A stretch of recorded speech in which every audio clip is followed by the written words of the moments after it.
What? I got bit by something in fucking Mexico. I went to the doctor today. Look at that son of a bitch. Jesus. Fucking hurts. See, Put me on antibiotics and shit. I'm scared to leave the country because it's like that. Well, I wasn't worried about getting bit by something, but we had a golf cart and I kept getting in and bumping that son of a bitch. I thought, God dang, I looked down, it's a little hot today. So I went and seen the vet. I went and seen the doctor. And she gave me some fucking antibiotics. I was like, will you lance that fucking thing? She goes, no, you don't need to lance it. Tonight I'm going to cut that motherfucker. Yeah, that's why I got one right here on my Something like Matt, you take a hot bath or whatever and get in there. You could pop that thing and it'd shoot across the room. The lady goes at the doctor's office. She goes, what do you think you have? I said, probably herpes simplex 4 or something. Here we go. And if your headphones are too loud or too low, I can adjust those also.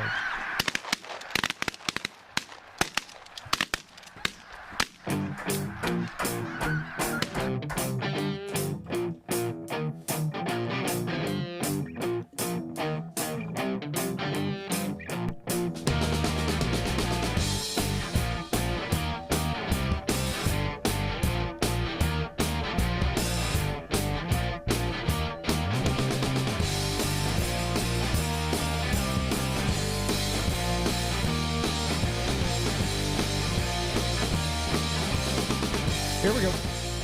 3, 2, 1. Boom! And welcome to the Big Honker Podcast, brought to you by Lucky Duck. Time to get them 2x4 blinds, those spinners, and get you some varmint calls and shoot the shell of them coons. Get all of it. I'm Jeff Stanfield with the world famous Andy Shaver. I started to wear the world famous Andy Shaver shirt today. Why didn't you? I started to, and I thought, it just looks cheesy. Yeah, it would. You know, It would. had a guy in the airplane that met you, that knew you. Knew me. Yep, guy coming in the plane. I was sitting in my seat. Excuse me, Mr. Stanfield? Mm-hmm. I said, yes. He goes, Andy's the best part of your show. I said, well, thank you very much. Shook my hand, went on back. He said that. Well, he said something like that, but it did. Real nice guy. Wonderful. So on the same plane with us. With us today from the big city of Seymour, the Seymour Panthers, Mr. Nick Wiles, Mr. Hunter Brooks. How are y'all doing? We're doing excellent. We're good. Now, Hunter, you stick everybody in jail in Baylor County, don't you? Only for felonies. For felonies. So I Not always tell felonies. people, keep it at a misdemeanor level. You don't have to deal with me. Do y'all have a trooper still in Seymour? So we do. We've actually got a female trooper. It's Katrina Johnson. And you probably know her husband owns that furniture store. And they went to high school with my dad too, Dad and Jeff. So you may know them, but they're that furniture store on Southwest Parkway, and it flooded here recently. Wait, on Southwest The Parkway? Johnsons. Yeah, it's the Johnsons. And Katrina married one of the sons. And it was my dad's best friend when he was in elementary school or something. What was the dad's name? Oh, gosh. Put you on the spot. Yeah, exactly. I just know they're And the she's Johnsons. a highway patrolman? It's Katrina Johnson. She's one of our troopers, and she's a firecracker. She's a go-getter. She does jiu-jitsu at really? Red River Brazilian Jiu-Jitsu. Her and her husband, and they're great people, good people. I'm looking her up on Facebook right now. And she's don't have his technically name on there. what I would consider our trooper, but she obviously moves and goes other places. You know how the troopers work. That's him?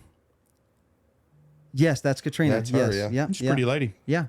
And long story short, we do get other troopers, though, and the troopers can be antisocial a little bit. So I actually It's don't. always hit or miss. Yeah, it's like, seriously, like we had, our last one, he was just very reclusive, kind of a quiet guy. I know. I'm friends. Well, from being, I was friends with most of ours around here a lot. Been on vacation with some of them, and they're really good people. Yeah. And they are kind of standoffish, but they got their own clique. We hunt. Yeah. We got a group of 12 of them that comes, one hub that comes and stays 3 days with us every year. Good guys.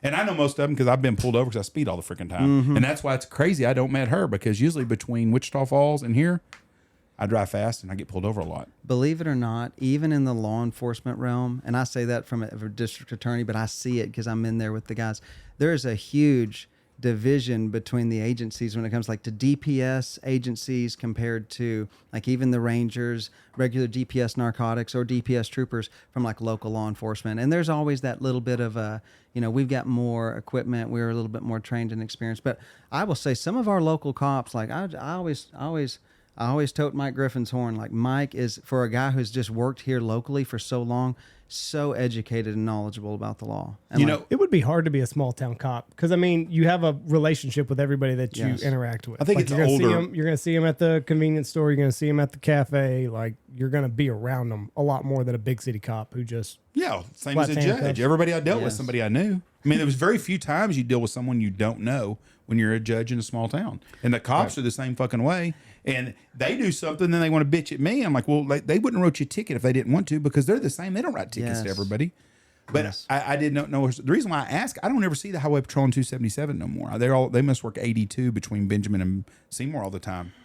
It's too hot. Nobody wants to. Yeah, you're in a fucking bulletproof vest. Nobody wants to pull somebody over for going 7 over. Knox County is a strange place too, because it's in the middle of like the zone of the DPS zones. Because there's really like up in Paducah and Cottle County, Lubbock area. There's the troopers up there. Then the Baylor County troopers kind of come from Wichita, Graham area, and then Abilene is kind of got its own. And it's kind of like they kind of all meet in the middle. There's nobody really stationed that I know of in Knox County. Yeah, we've got a guy. He lives in Benjamin now, or he lives in Monday. But we don't. You don't. If you leave Knox City and you drive to Benjamin to Monday, the chances of you seeing a white hood on a black vehicle are pretty slim. Yep. You just don't see very much. And when you get on 270, once you get past Monday, the first trooper that you're going to usually see is the guy on Williams County Road or that road. And then those guys are parked at Holiday all the time, the Archer County guys. And those are the interdiction guys. Yes. They won't pull you over unless their little machines run something funny on you. Those guys are just looking They're for working, drugs. and that's all they do. And they sit there the whole time, and you go by there. But you don't see a bunch of troopers like you do. Plus, the state sends them down the fucking border all the time. You know what? That here recently, I have noticed that with Josh McCrary, several of our game wardens, and the DPS guys, the amount of time in the last few years they've spent on the border. Ridiculous. It's ridiculous. Yeah, I know. Yeah. That's a whole segment. Yeah, I went through fucking customs yesterday, and I was a small, thin fucking piece of glass between me and freedom, and I saw my other native Texans down below at the DFW airport, and I'm having to fucking stand in line and show them a photo ID to prove who I am to come into my own country. I thought they had done some stuff did they not do some stuff different with TSA to? Yeah, they give $10,000 fucking checks if you walk across, but if you fly in here, then they charge your ass. No, we're pre-TSA on all that shit. It was easier getting into Mexico than it was coming in the United States. Seriously. Right. Mexico's so damn simple nowadays. And my passport expires in September, so I didn't get the little piece of paper like everybody else in our group did. She's like, he's like, oh, you couldn't do it. You got to go through a special line. Your passport's expired. I said, it doesn't expire till September 24th. Yeah, but here, if it's 6 months in, we don't count that as a good passport. And I thought, well, fuck. The fuck does that mean? So I go through another line. And the lady goes, your passport's expired? I said, no, it's expired September 24th, 2024. It is June. She looked at it. She goes, stamped it 3 times, gone. It's okay, thank you. Yeah. But everybody else had the piece of paper that to leave Mexico, you had this piece of paper. Right. So I didn't have one. So Michelle's like, what's going to happen? I said, well, if I'm get a fucking job down here, I guess I'm going to be working one of these restaurants. I said, I don't know. I said, I'm going to go to the damn airport like everybody else did. But when we flew, the time before we did, we talked about this, we got a MPC or something. It's a app you get, and you have to take a picture of your face. And then we go through global entry, and it fucking takes that quick. Me and Michelle did not get accepted into that, so we had to go stand in line with all the other fucking low lifes. They labeled Jeff a terrorist. Yes, they may have. I thought, man, fuck, they listen to the podcast. He's an extremist. My old sales rep, his name's Mike Johnson, and I guess that's your sales rep for where? Big Bubble Butt Mike from where? I've known Mike my whole life. Oh, Mike, yeah. We grew up in the same neighborhood. Are you shitting No, me? he grew up Bubble about Butt 10 yards. That's what a buddy used to call him, Bubble Butt Mike. He's Oh, my a God. super good Dude, guy. he He's sold probably air about conditioning. 60. Exactly. Yeah, I know Mike. I've known Mike forever. He's married to Sherry Johnson. Yeah, he's I'm serious. He grew up down the street about 10 houses from me. Are you kidding No, me? I've known Mike my whole life. So, It's a small world. he has hell getting in and out of the states because of his name, I guess. 'Cause it's so Yeah. normal. I guess there's a Shitload of Mike Johnsons Yeah. that have just screwing up the name. He used to work for Fields and Company. Sure did. And my buddy Brandon Rogers worked with him, and Brandon used to call him Bubble Butt. And that's how. But yeah, I've known Mike for a long Mike, time. if you see this, I didn't say it. Old nicknames are coming We out. just call him Big Mike. Yeah, he's a super nice guy. But he also very nice also guy. sells this equipment, so we can't be too mean to him. No, Who's he work for now? he actually owned part of Wichita AC Okay. Supply. We call it Wax Supply, but he owned part of it, and he just sold out, and he's basically retired now. Good for him. He does a little bit of work for him still, just some outside sales, but that's about it. I knew him growing up, and then he worked with Brandon at Fields and Company for a long time ago. So, well, you know, it's funny to me. It's just, he used to work there, and then I hadn't worked there in 27 years. Well, I've been out in Knox County for a long time, but that's what I like about Wichita. I can go back to Wichita and I still see people I know. Yeah. I just got to add about 50 pounds to them and a bunch of fucking chins. Either a bunch of gray hair or no hair. Yep. If I see a girl that I recognize and went to school with, she's really looking good still. Because none of the guys are, and there's not very few of them women that are. When you see Kevin, he's still got a full head of hair. He's Hunter's good. dad, Kevin. Yeah. He's looked the same. You look just like him. Yeah, I probably do. We probably do look Y'all a lot do. alike. Kevin's And a the funny little thing is, heavier. we still put him through the ringer. 59, and we do Murph Mondays, and we put him through a Thursday workout class. And I mean, he's a big time fitness freak. oh yeah, Now, yeah. didn't And now he- he's on his health kick ever since Jeff. Like now he eats like papaya seeds every day, and like he eats super healthy, like a Just a baby. anti-cancer stuff. Yes, fighters and anti-parasite, anti-cancer fighting foods, and just the things that you learn online. Like it's just like Instagram and like food stuff, and it's like it is like that. The reality is like I wish I'd been eating like that my whole life. Right. Like he's actually right. And just go into Wichita, stop at Natural Grocers, grab 15 things, walk out the store, and like you're set up for a week. Like it's even we'll do like these shakes called the Kachava shakes. I don't know if you've heard of it, but I do them all the time. See, you like that? Fuck You like- no, I'm just kidding. Well, it's like we learned about it when Jeff got cancer. It was a grass-fed protein powder, and it's a chocolate powder. You get it online, Kachava. It's great, but Dad will put cayenne pepper in there, ginger, turmeric, like mix all of the powders in there with it, and it's just anti-inflammatory. He's probably in better shape than anybody he graduated with. Absolutely. I mean- We climbed Mount Kilimanjaro last year. Yeah, and I mean, yeah, Now, him and J.W. Oliver, yeah, they went to Everest together, right? yes. And they went to the base camp. Okay. Because J.W. made it sound like on deal, he was on top of the summit. He was pulling a Harvard Jeff Stanfield deal, is what Yeah. he was doing. But they went to the base camp, which Yeah. is still impressive. It's very impressive because it's still. I didn't go, so I don't know. Don't quote me on this, but I want to say it's like 20 or 22,000 feet. I think it's. I'm gonna lie. I'm gonna say 23.8, but I don't know for it's sure. very high. 23.8. I read a book not long ago about a guy that climbed, and I thought it was Going 23.8. 23.9. Hell of a guess. I read a lot. Yeah. We're- I didn't go, but I remembered it was like 22, 23. But the altitude. Oh. I mean, because when we went to Africa and we did that one, that almost killed me. How high is Kilimanjaro? 19,380. 19.3. And you're thinking 19,380. Fuck, like it's a that? lot. But hardest thing I tell people get back, I was like, you can't even explain it. Walking 20 yards to go to the bathroom from our little hut, walking 20 yards to the pisser. It was almost you literally had to stop and bend over to get your breath. Base camp at Everest is 17,598. I'm way off. Okay. Yeah. So when you go to Kilimanjaro, that's a mountain. If you see that mountain, you know what mountain it is. There's mountains that look like Mount Fiji looks like Mount Fiji. Mount Rainier. I mean, you can just tell it's by itself, isn't it? They're freestanding Yes. mountains is what they call them. And Kilimanjaro is the largest freestanding mountain in the world. And like you said, like when you talk about Everest has actually got multiple different summits around Yes, it. yes. Right. And it's not a freestanding mountain. It's a mountain chain. And so, yes, but Kilimanjaro is an old active volcano. And it is, yeah, and there's that one that picture in the middle. That is the summit picture, the post up at the top. And when you look over to the side, you can't see it from the picture up here, from the far back picture, but when you're standing at the peak, at the summit, I've actually got videos of this. My dad got better videos. When you look over to the side, it's hard to tell because it looks like ice, but they're huge glaciers. And I mean glaciers. I'm not talking like, oh, that's just snow buildup. Like they're hard glaciers on top of Kilimanjaro down in the valleys. Really? And it's incredible. What country is Kilimanjaro in? Tanzania. Tanzania is where it's Tanzania, at. Africa. Were you nervous going there? Absolutely, because my dad is like a huge mountain freak. You know, he went to Everest Base Camp. I had not climbed anything out of the United States. Well, our largest mountains is like 13,500, 14K. Like we don't have mountains over 14,000 foot here in the United States. So I've done a few of those, and I died on those. So my dad was like, "Let's do this," but I'm young and I'm a workout guy, and like I was like, you know what, my old dad's not doing it, and I'm not doing it. Like so.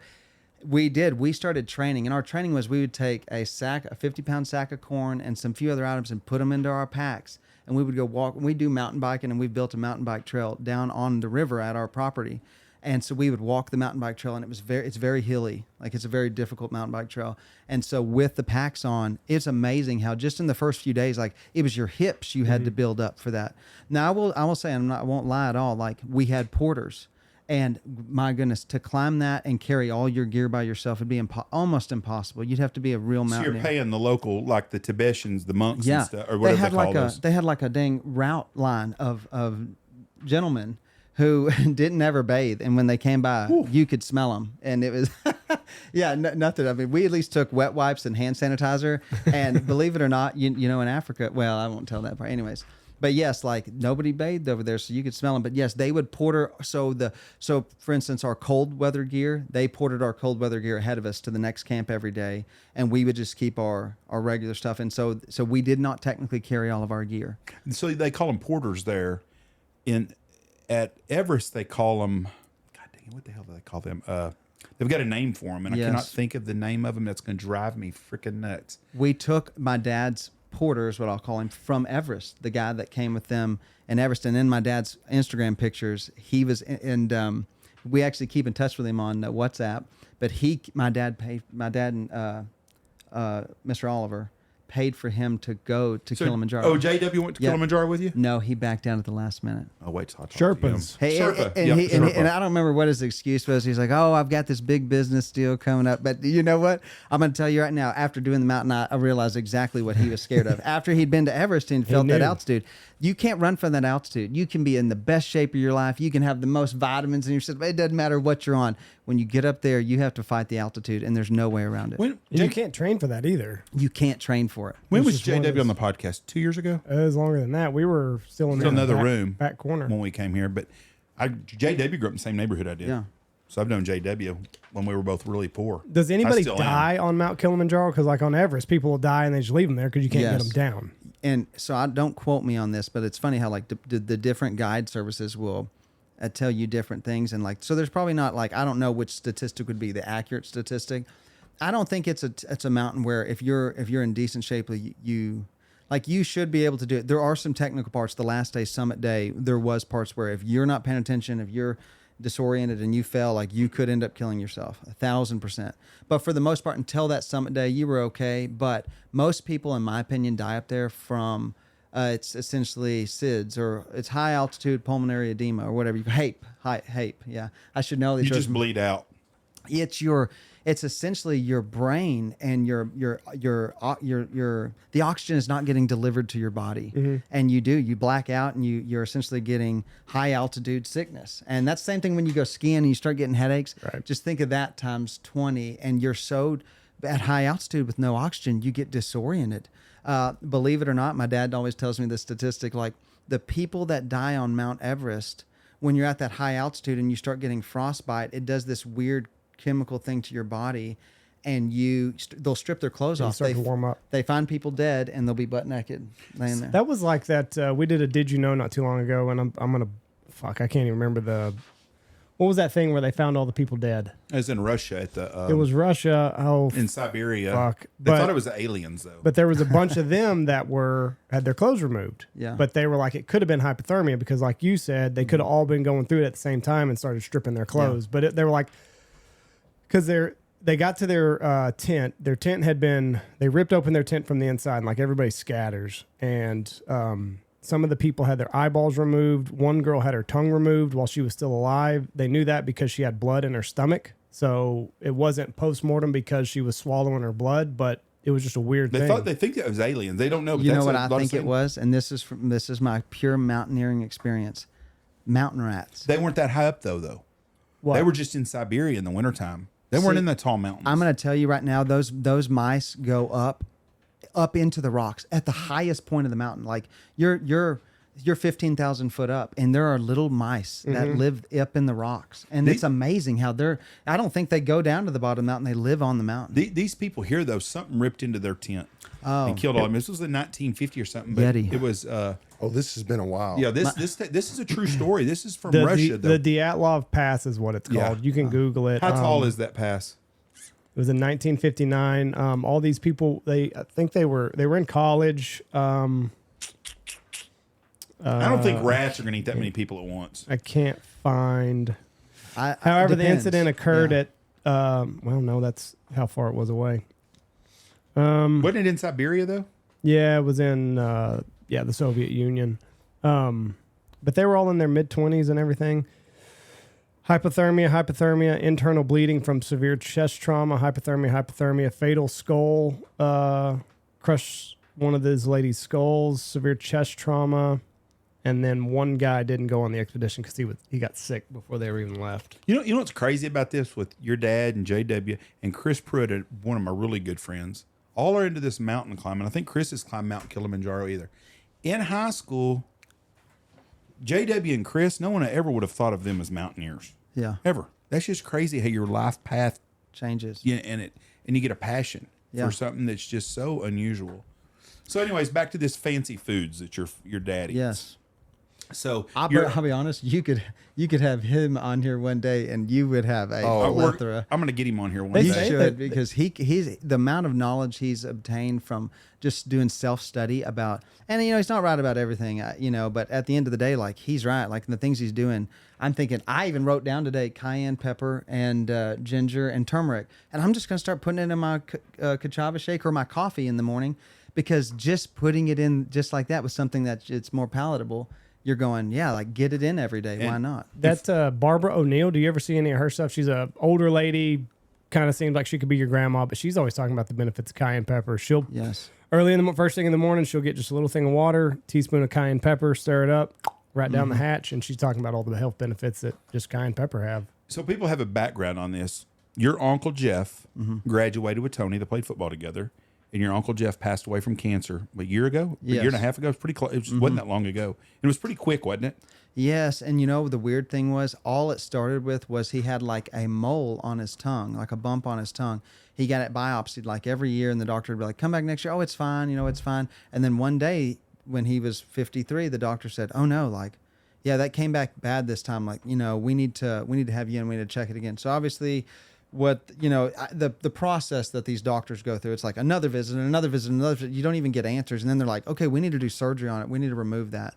So they go in, they do surgery, and they said, we didn't think it spread to the lymph node, so we didn't touch the lymph node. Sure enough, it had spread to the lymph node. And we're thinking, well, if you're in there, just take it. But they don't. And as soon as he got out, they're like, oh, we're going to start doing chemo. They start doing chemo.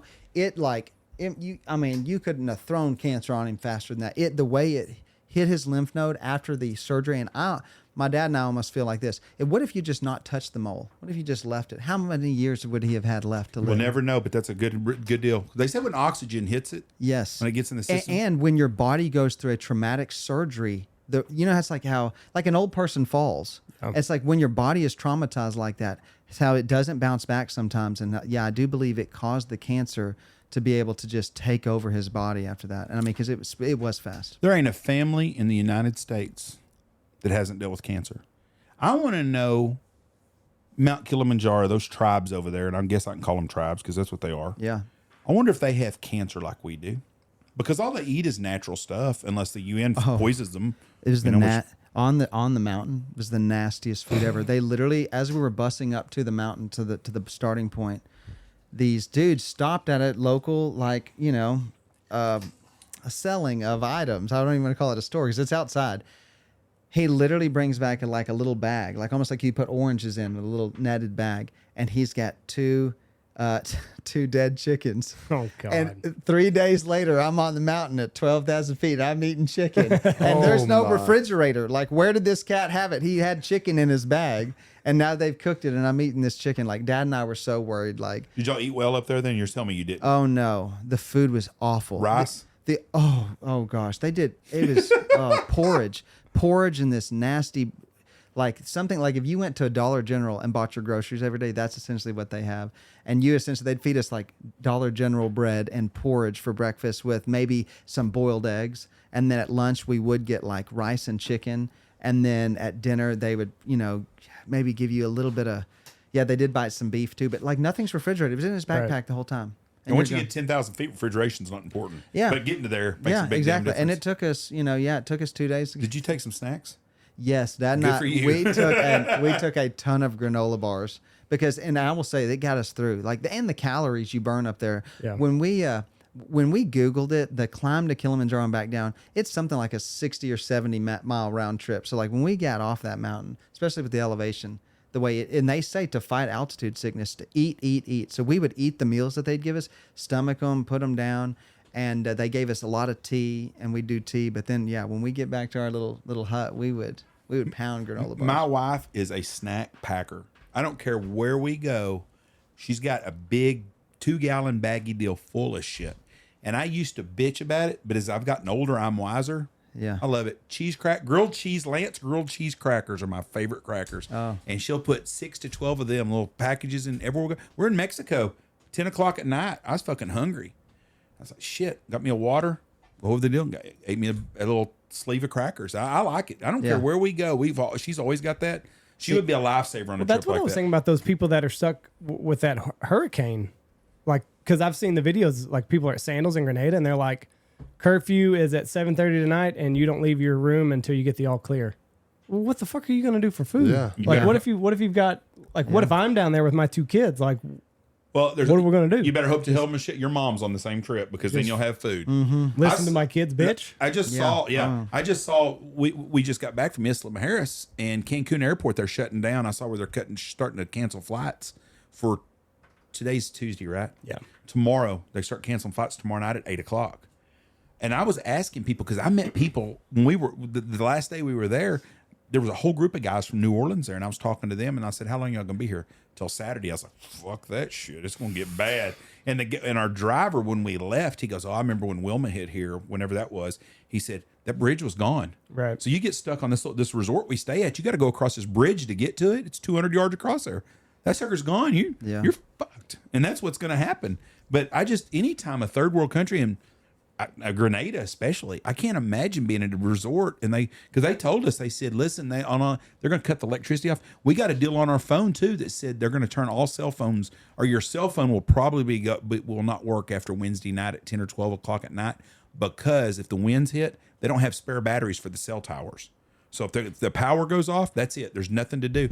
No cell phone in Mexico. Hell Staying no. in a room, and when it's not raining, it's hot. I mean, it's still 80 degrees and humid in the rain. It'd be a miserable deal. Now there was fish swimming out of our deal. I'd have survived. But shit, I can't remember what I was gonna say. But and then it was about Grenada. Everybody's trying to make this hurricane about global warming and how it's the worst in June and all this other stuff. They were interviewing a guy, and he said, my uncle told me that we get a hurricane about every 20 years. He said, I built my hotel 24 years ago. And he said he was right on the money. Yeah. Did it blow it away? Huh? Did it blow it away? I don't know. I think I saw a minute ago that day was 170 or 180 mile an hour. I was skipping, but he's like, every 20 years he told me it was going to happen. I built this 24 years ago. He's like, 4 years overdue. It's like they operate like we do off the Farmer's Almanac around here. Right. It's like they... Yeah. 180 mile an hour wind sounds like a lot, don't it? Did you see that tornado that hit Greenway, Iowa? 300 mile an hour winds. Now, I've chased a lot of Was tornadoes. this like a week or two ago? Yeah, about a month ago. I've chased a ton of tornadoes in my lifetime. And I've seen some pretty violent ones. I've seen some that not real big, but had a lot of wind to it. I can't imagine a 300 mile an hour wind. If a 300 mile an hour wind storm hit Seymour, there wouldn't be nothing left of town. I don't give a shit what brick home you're in. Yeah. That ain't going to survive 300 mile an hour winds. We had some straight line winds come through there one time that Took the Baptist church out. took the south wall of the Baptist What church was it, 100 out. mile an hour winds? Who knows? Shoot, we don't know. At the 120, most. that's what I think. 120, who knows? Yeah. Somewhere, But 300. Yes. There wouldn't be shit I think left. it would take you as a person and just... Oh, you would be. Yeah. We talk about this all the time with storm chasing. The dangerous thing is not the wind. You got to get down below ground. A lot of buildings can withstand 150 mile an hour winds, but it's what it's going to throw into that freaking house. And once it busts the seam open, I'm assuming, and if I remember right, your grandparents' house got blown away in the tornado in '79, right? Yes. And they built the house back, and Mimi got to remodel it the way she wanted it, which, that's any woman's dream, is to blow the house down, we get to remodel. But yes, like it was funny how they described certain events. Like they were all gone. They were at the farm. Tots was in Abilene doing something. And so they weren't home when it hit. It did kill their schnauzer, their dog.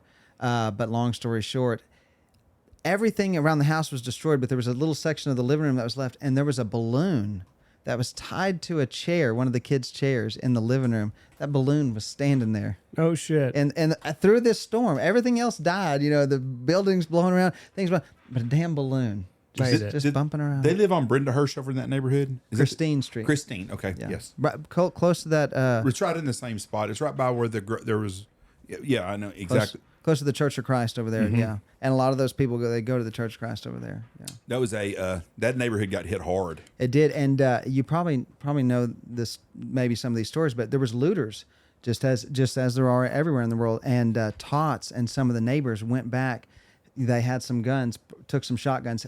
I think Tots probably borrowed Walter's shotguns. They came from Seymour, went back over there, and they stood watch over the neighborhood. And when the looters showed up, one of the neighbors essentially racked him in the shotgun. And he said, "You boys better move along down the road." And they did, But it was what it was. Like, they were going around thinking, but as anybody would, when events like that happen, you almost can't help but go, say, All one that man's free trash is another man's treasure, The National Guard shot a guy in Wichita on April 11th. The tornado was April 10th. The night of April 11th or April 12th, they shot a guy. Looter. They had a rut deal, and the guy took off running, and they fucking popped him right in the middle of his back. Shot him in the back and killed him. It just ain't like it used to be. No, and you know what they did to him? Bagged his ass up and took him on. He should listen to him. Put him in a hole. It's so funny how the cops, and I say this, they'll all agree with me. When the way the world is changing today, with the way cops and law enforcement can do their job, and how sensitive the world is, and it's all this knee-jerk reaction to the police are bad, and I always tell my cops, you couldn't be in a better place to do your job, because I get to have discretion over these cases and present them to the grand jury. And the truth is, there's very rare occasions I will say this, I do point it out when the cops do something wrong. I'll be the first one to say when they did do something wrong. But there's so many situations today when the cops are acting under the color of the law and doing their job, and yet people want them prosecuted for doing that. And it's no, we're not going to do that here. And as long as they're doing, it's obviously if you're not doing what you need to be doing, and you end up killing somebody with a bad decision, that's different. But it's like when we had that shooting here on the highway, when that guy was shooting up the 18-wheelers, and the DPS trooper Hunter and BC were involved, and that was one of those ones. It's they're out there doing their job. Yeah, they protected other people else from getting shot. They were shooting. He was shooting at trucks. People just driving down the road. Me and Andy were both on a jury. We got called to jury duty, and thank God we both got. We were busy that week. We got dismissed. We need y'all. We were busy. I could not believe I didn't get an automatic waiver as being a judge, and I'd seen some people. I thought, fuck, there's no way. And then number 3 or whatever it was. So we go there and listen to this shit. The guy that was the public defender, that guy pissed me off. Who was it? Was he an older guy? Yeah.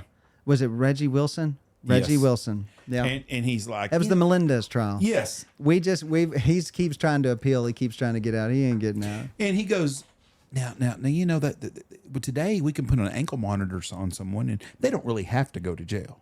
Fuck that shit. He fucking shot somebody. Yep. Yeah. Yeah. Put that ankle monitor on him and stick him in a fucking chair and fry his ass. Exactly. Well, and the sad thing is, he shot somebody because of the girl and stuff. It was an attempted murder.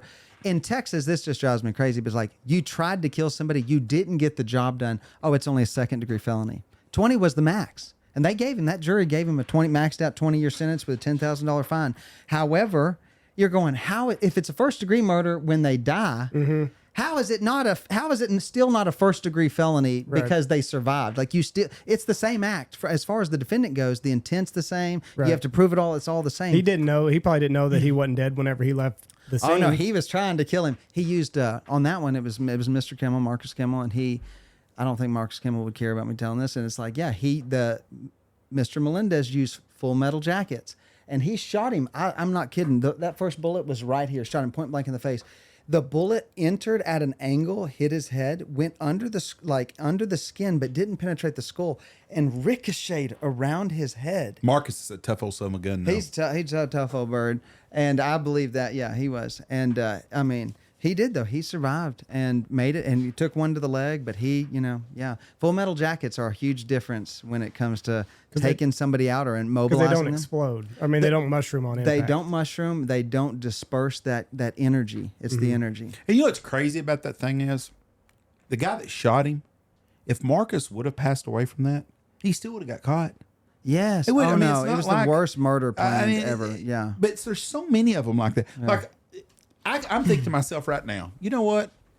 If you don't find a fucking body, it's hard to fucking get somebody for murder. Yeah. It is. Without a body, yes, you can't say, well, fuck, how do you know he didn't just run off to Siberia or somewhere? So put the body and get rid. I'm telling you right now, I'm giving you some murder advice. Yeah. And keep your cell Take phone your at home. cell phone Keep at your home. cell phone. Keep your cell phone at the we house. just Yes. got that last shooting. We just got them to plead guilty because of the cell phone data that we had. You leave your cell phone at home. Yeah. You go up, you shoot some fucker, you kill him, do whatever you're going to do to him. You dig a hole 20 foot deep, you throw him in there and you cover it up and you walk away and you never go around there again. And if you get caught, God intervened to get you caught because they don't have any fucking evidence. They don't have a body. Yeah. I mean, there have been some murder cases without bodies that If they you have can get a found. weird confession, yeah, exactly. And don't have somebody help you. Yes. It's Loose too many lips. mouths. Yeah, To one loose guy lips. can get by with shit. If you got two or more, you're fucked because somebody's gonna give it in every freaking time. So during that Melendez trial, this brings up the cell phone data and things. It's amazing when someone commits a crime and I can get the subpoena and I can get into their phone, how much you learn from a person. Oh, yeah. Just from getting their device. It is your That- tracker. It knows you.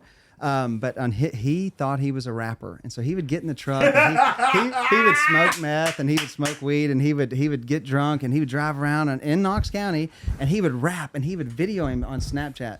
So in my closing argument, the defense attorney, I offered the videos, and he couldn't keep them out anyways. I had the Snapchat business records affidavit, and he said, well, there's not going to be, because there was some nudity in his phone. I said, no, it's nothing like that. He's like, okay. So he doesn't object. It comes in.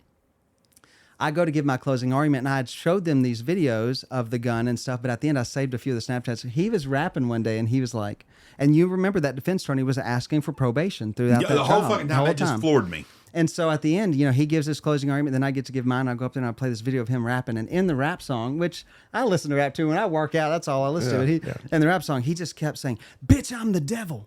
Bitch, I'm the devil. So I walked up and I played the video, and he's up there, bitch, I'm the devil. And I paused it and I walked over to the jury and I said, ladies and gentlemen, you heard it right there. Here sits before you in the Knox County District Court, the devil. Do you want to let the devil back out into your community?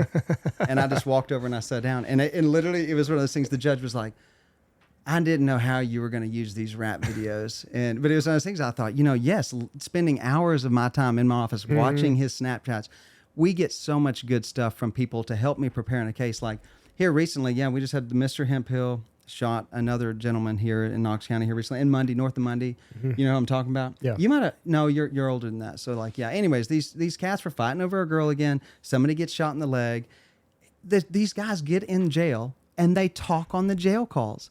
And literally, he It's tells recorded. he tells the God. Texas Ranger in an interview that's recorded. I was never there. I was in Haskell at a Friendsgiving. Then he's on the jail calls and he's like, man, they got my cell phone data. They say they can put me there, but I mean, how can they put me there? Like, I can't even make phone calls on Monday sometimes. The service is so bad over there. How can they put me there? And that's the thing. I guess all they can do is put me there, but that's all they got. They can't put a gun in my hand. And I'm like, you told the Ranger you weren't there. Right. And now here you are. And you're on the jail call saying all we can do is put you there. And the best thing was his defense attorney, which, I mean, these defense attorneys, in their defense, the defense of the defense attorneys, they're just given what they have and they're working with what they have. But he comes into the courtroom and Frank was like, here's the deal. Like, Mr. Hemphill, he did it, but your client's lying about who was all there with him and lying about how it went down that night. And I said, well, that's funny, Frank, because I got a jail call that says to the defendant, it was Mr. Hemphill, and he says, I don't know why they need to call my friends, Devin Taylor and this other cat. He goes, I don't know why they need to call them. If they've already got Travol's story, then they got the truth. And so I said, your client already said that if I've got the victim's story, then I've got the truth on a jail call. I said, so you can tell me he's lying all day, but your defendant already told me he's telling the truth. So, but the amount of information I gleaned from phones and the digital evidence and to help me with the prosecution, and believe it or not, that sounds like, damn, we pay you to watch Snapchats all day. Sometimes that is what I get paid to do. Your job is to prosecute somebody that's being bad, and if that's what it takes. How far will the cell phone records go back? Because I'm thinking of the case. Have you the case in Idaho where the guy went in and slaughtered it was sorority girls, Yes. killed 5 of them. But he had been casing that house for weeks and months. But they had he was always taking his cell phone with him, and it's you have no reason to be in front of their house at 2 o'clock in the morning. So it's actually on a case-by-case basis, and this is one of those things, I don't know, it's as cops might say, it's different every time. Yeah. So this is why I say this. Is it an iPhone or is it an Android? Mm-hmm. Because technically, iPhones, we cannot hack them. Really? The government can hack them. DPS can hack them. Now, I know they might be upset. Android, you can't?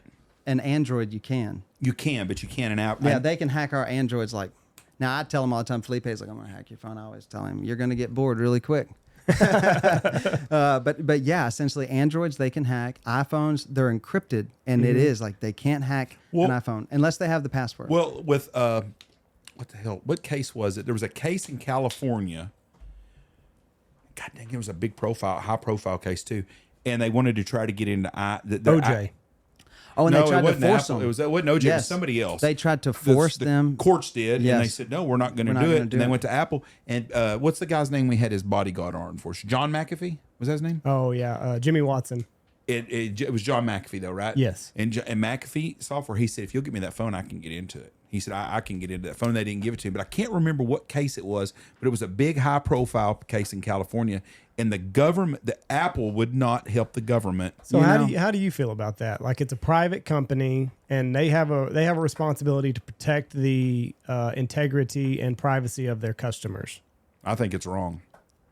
If there's a warrant, like if there's been a valid warrant signed, I don't know. It makes me wonder. Like depending. Okay, so like let's take it like this. Let's say radical person is going to plan this murder, and he ends up bombing some building, kills 180 people, and we know that there was evidence of the way he communicated with other people, and there's other sleeper cell agents, which I actually think there is probably some federal amendment that they've allowed for an exception. Oh, it's the Patriot Act. And I was going to say they do it already. Yeah, they do it spy on already. us. The federal government does, but our state and local agencies, we don't have that type of technology. Right. Like I love Clayton Miller, and Clayton Miller's the OG of IT sure. work, and no doubt about it. But like, I don't even know if Clayton could do it. You know what I mean? On Like an he's the Apple product? smartest. Yeah. Like, Yeah, and I don't know. But there are people that can do it, and like hell, so I listen to Audible, and me and my dad listen to some books, and like it's crazy how like you listen to these military guys write these books, and the way they talk about like how we even have like Alice, like an online.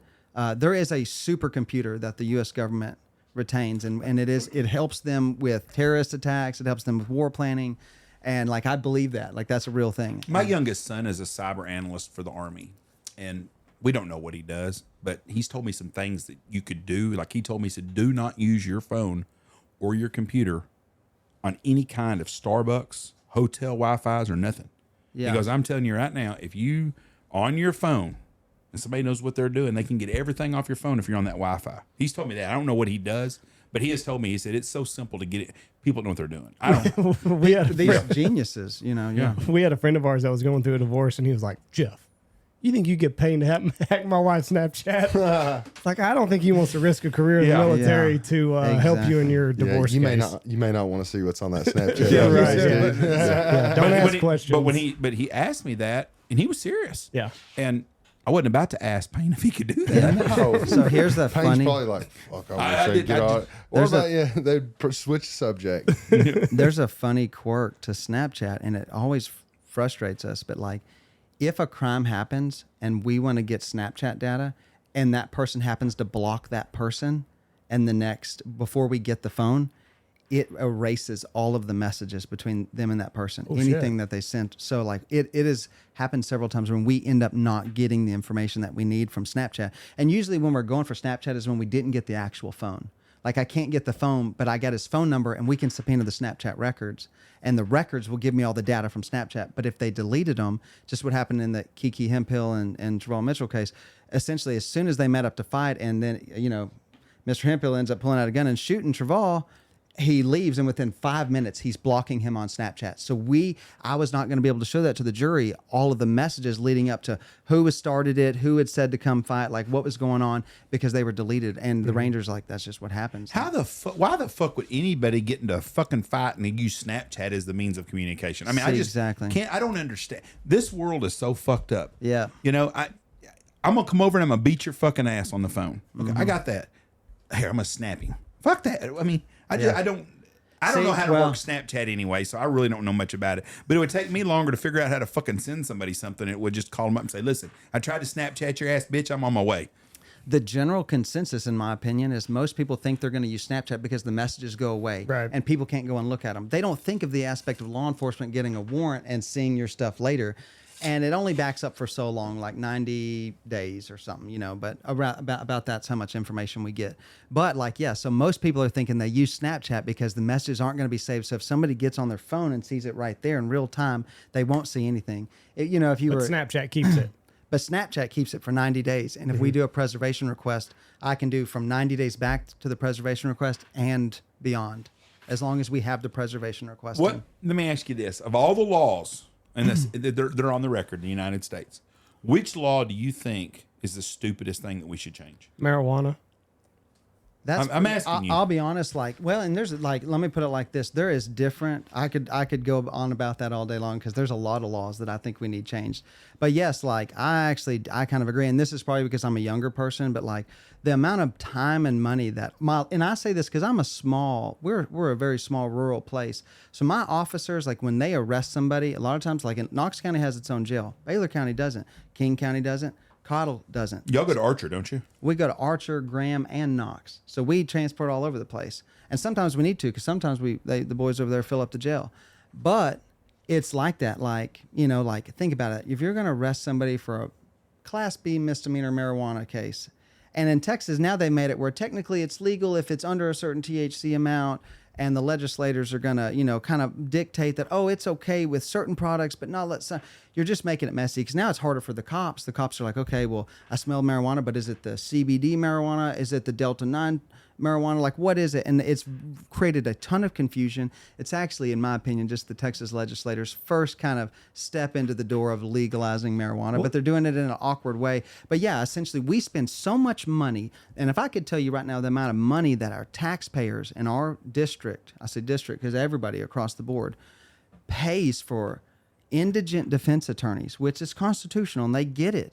But how many people, when you get somebody arrested for a marijuana charge, usually, I'm just going to say the majority of people that end up getting free tax-paid lawyers on our dime for us to do what?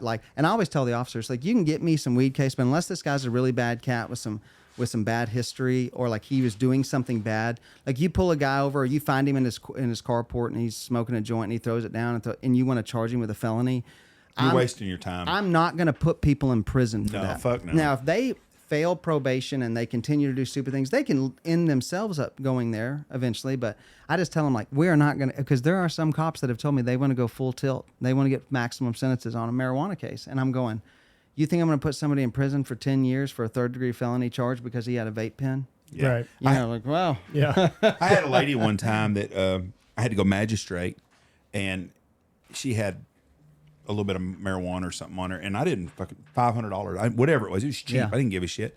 Well, then I get home, then the cop calls me. He's like, "God dang it, you let her out for nothing." I know which cop that was. And and I go, that was all there was. He goes, "Well, I had some more paperwork and notes. She'd been arrested for meth and this." Well, fuck, I didn't know that. Yeah. Nobody told me a soul. Well, now they've changed the law, and the judges are now have a different system. They have to do criminal history searches before they set the bond. And that's a very good thing. And I kind of agree. Now, the JPs don't like it because it's that extra system to learn. And anytime you got to learn something new in your job, you're like, if there was a brand new air conditioner that everybody wanted, and Nick had to learn something new, he'd be like, Yeah, I don't want to learn nothing new. Yes.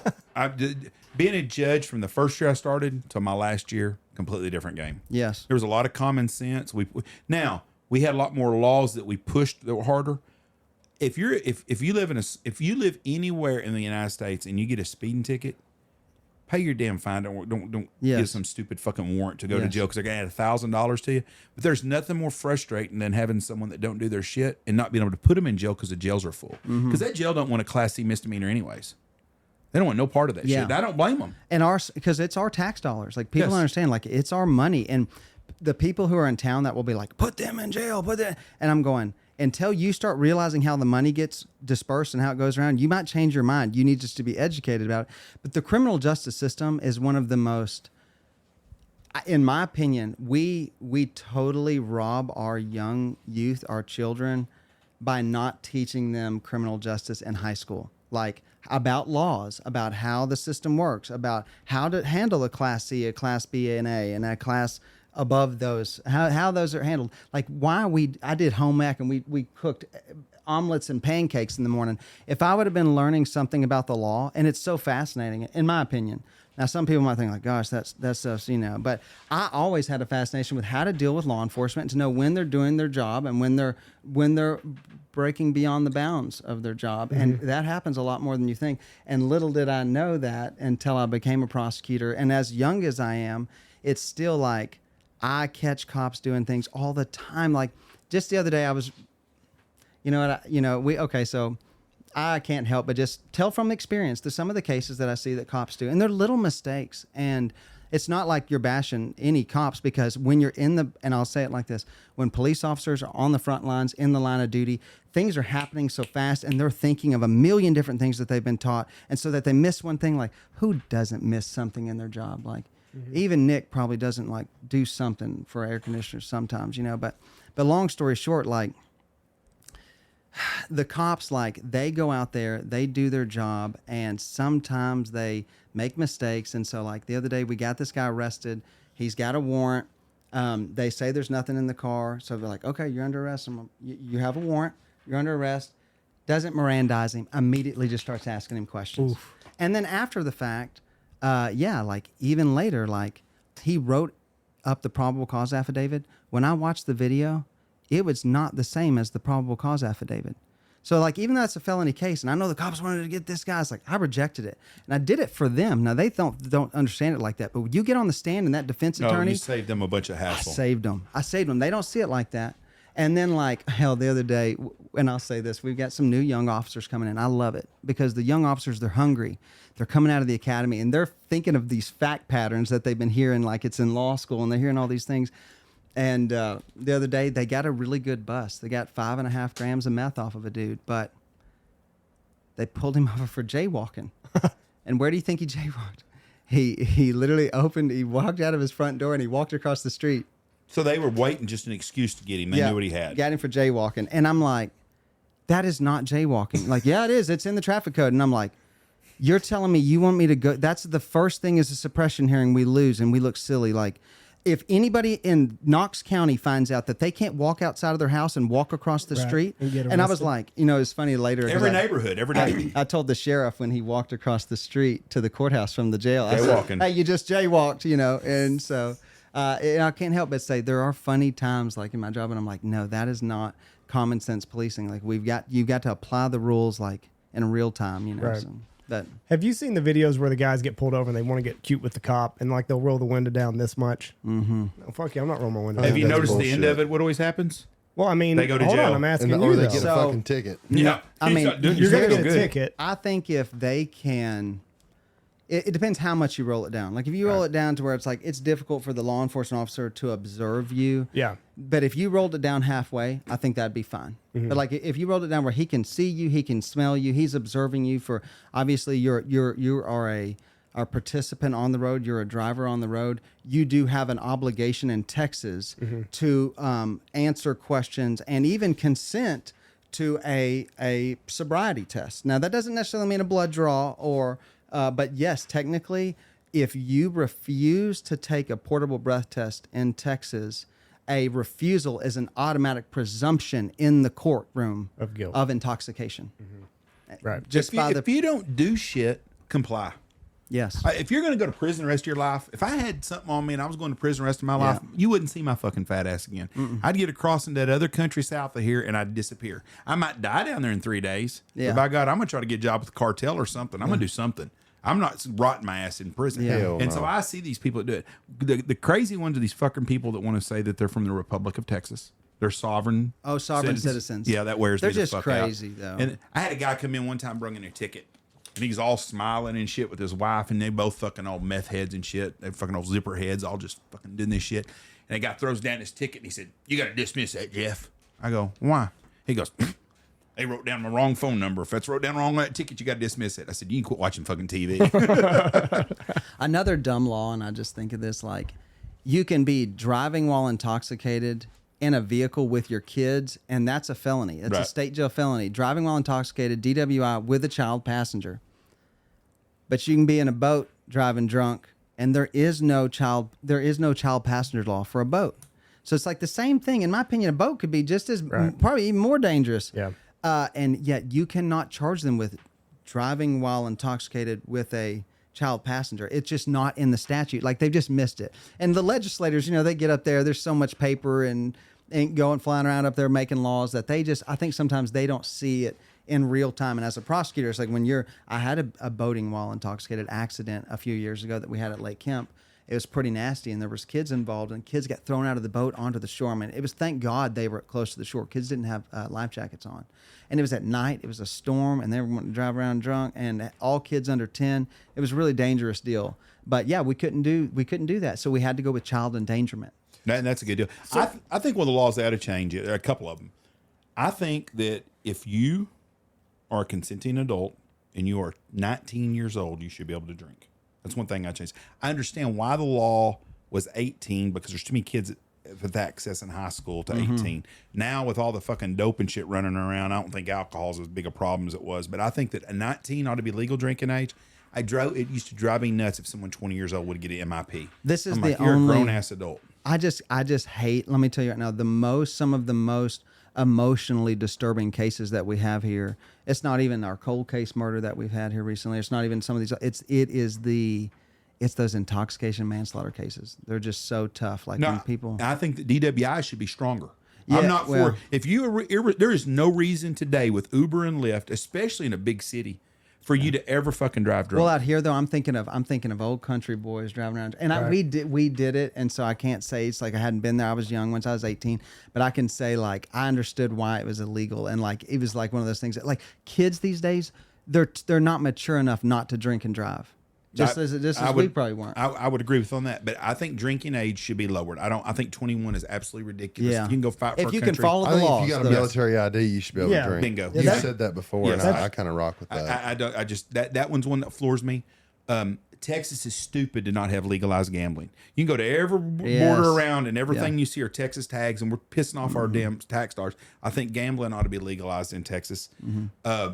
There's a lot of little deals. I think marijuana should be legal, and I'm telling you right now, if you'd known me my whole life, I've never smoked anything in my entire life, even a cigarette. I don't like the smell of smoke or anything. I think it's stupid that something that could be so beneficial to so many people that is no different than drinking a beer is illegal. Well, and nowadays every it's like when we were in high school, cigarettes were the thing. But nowadays, what does every high school kid have? Vape pen. Now, see, I'm not big on those. And I'm not either. Because there's not enough studies on them. You've created something. And like I would agree. Like I think the vape pens are terrible for you. We get back into those health benefits or whatever. But like, and it is like they're harsh. It's like it's not a real thing. We do all this research. It's like it's the oils they're mixed them with. It's bad. But we've pushed a product onto our young people, on the high school kids. Like they want the vape pens, and now you're telling me in Texas it's a felony to have one of the weed vape pens on you, and like we're giving them out to every one of our young people practically. But you can smoke weed, and it's not a felony if you just have a blunt on your. That's right. Isn't that crazy? There's some that stupidness. Is fucking stupid. Or even better, gummies. Let's say somebody goes to Colorado and brings back a bag of 5 gummies, and he gets pulled over. Boom. Not only are the gummies very like kind of heavy when you start thinking of weights, but if you get over a gram, boom, 3rd-degree felony. If you get over 4 grams, boom, you're already looking at a 2nd-degree felony. That's CBD, Jeff. Hold on though. Pet CBD right here. You would test hot with this because it's got Delta 8 in it. Some drug tests you are. That's I right. don't know if that does that. I think it has They Delta 8. have, I know the gummies. and that's the Delta 8, and I said Delta 9 earlier. I think Delta 9 is the more potent. Yeah, I Delta think 8 you're right. is maybe the legal one in Texas, but I mean they've But created you a can standard. but you can still test positive for it at a job. I had an employee one time, a long time ago. This is before I was the DA, so this wasn't when I was over here. But I had an employee that I worked with, and they were like hard onto the Delta 8 weed, and they were like, "Oh, it's just like real weed." And they smoked this stuff every single day and acted like yeah, you don't even need real weed anymore. You got Delta 8, and like it was a thing that I was like, well, when you get pulled over, like how are they going to know? Yeah. They won't until they test it. But like the DPS lab's going to have to test it. And nowadays, the DPS lab is actually not even testing the marijuana. Like misdemeanor amounts of marijuana, they will not test it unless you get a letter from the prosecutor saying, like, we're going to prosecute that. Yeah. Is it K2? That's the dangerous shit. Oh, gosh. Yeah. Terrible. But see, that's the way I think about vape. My youngest son vapes. It wears me the hell out. Wears me the frick out. I'll beat my because children. There's no, until they get older and you realize you can't, you freaking grown ass people, you can't Boys do in the nothing about military, it. like let them fucking do it. Yeah. But if you're if you're taking vapes, it's kind of like the COVID shot. What's the long-term effect? We don't know. We know what cigarettes are. They've been fucking smoking cigarettes since the Civil War days or before that even. Yeah. But we know how dangerous cigarettes. They've been telling us. The Surgeon General said blah, blah, blah, blah. Not in the 50s and 60s when they were trying to get cigarettes everywhere. The Surgeon General came out and said, if you want to promote a healthy life, you're going to smoke Luckies. I'm just saying, though, that we've known for 70 or 80 years. But that's not what they told everybody when they first came out. But all the doctors said the same thing. Cigarettes are healthy. Okay. Listen, you want to be healthy, smoke Lucky Strikes. I understand that, but what I'm saying now, we know the long-term effects of cigarette smoke. But it's the same thing with vape. But we don't know the long-term effects of vape. That's what scares me about it. I think they're worse I do because too. Popcorn lung. I just think that those oils when they stick down there, it's not like smoke. It The stays. long-term effect's going to be. Well, and kids in high school, what they'll do to not get caught is they'll take a hit of the vape and they won't blow it out. They'll just, that way they don't get caught. Oh, yeah, so they'll ghost just keep it in their, they'll keep it in their lungs, and then that shit, that's bad. All that. There's no way you can ingest something into your body that's smoke. I don't care if it's cigarettes, marijuana, or vape. Yeah. It can't be good for you. So What do they call that whenever they get that? They call it wet lung. Wet That's lung? what it is. Wet lung, and that's whenever you start when you're breathing and you can kind of hear that popping like Hear you're that talking shit? about. Yeah. And I swear, and because I mean I've hit vapes. Hell, I probably got a vape in my truck, you know.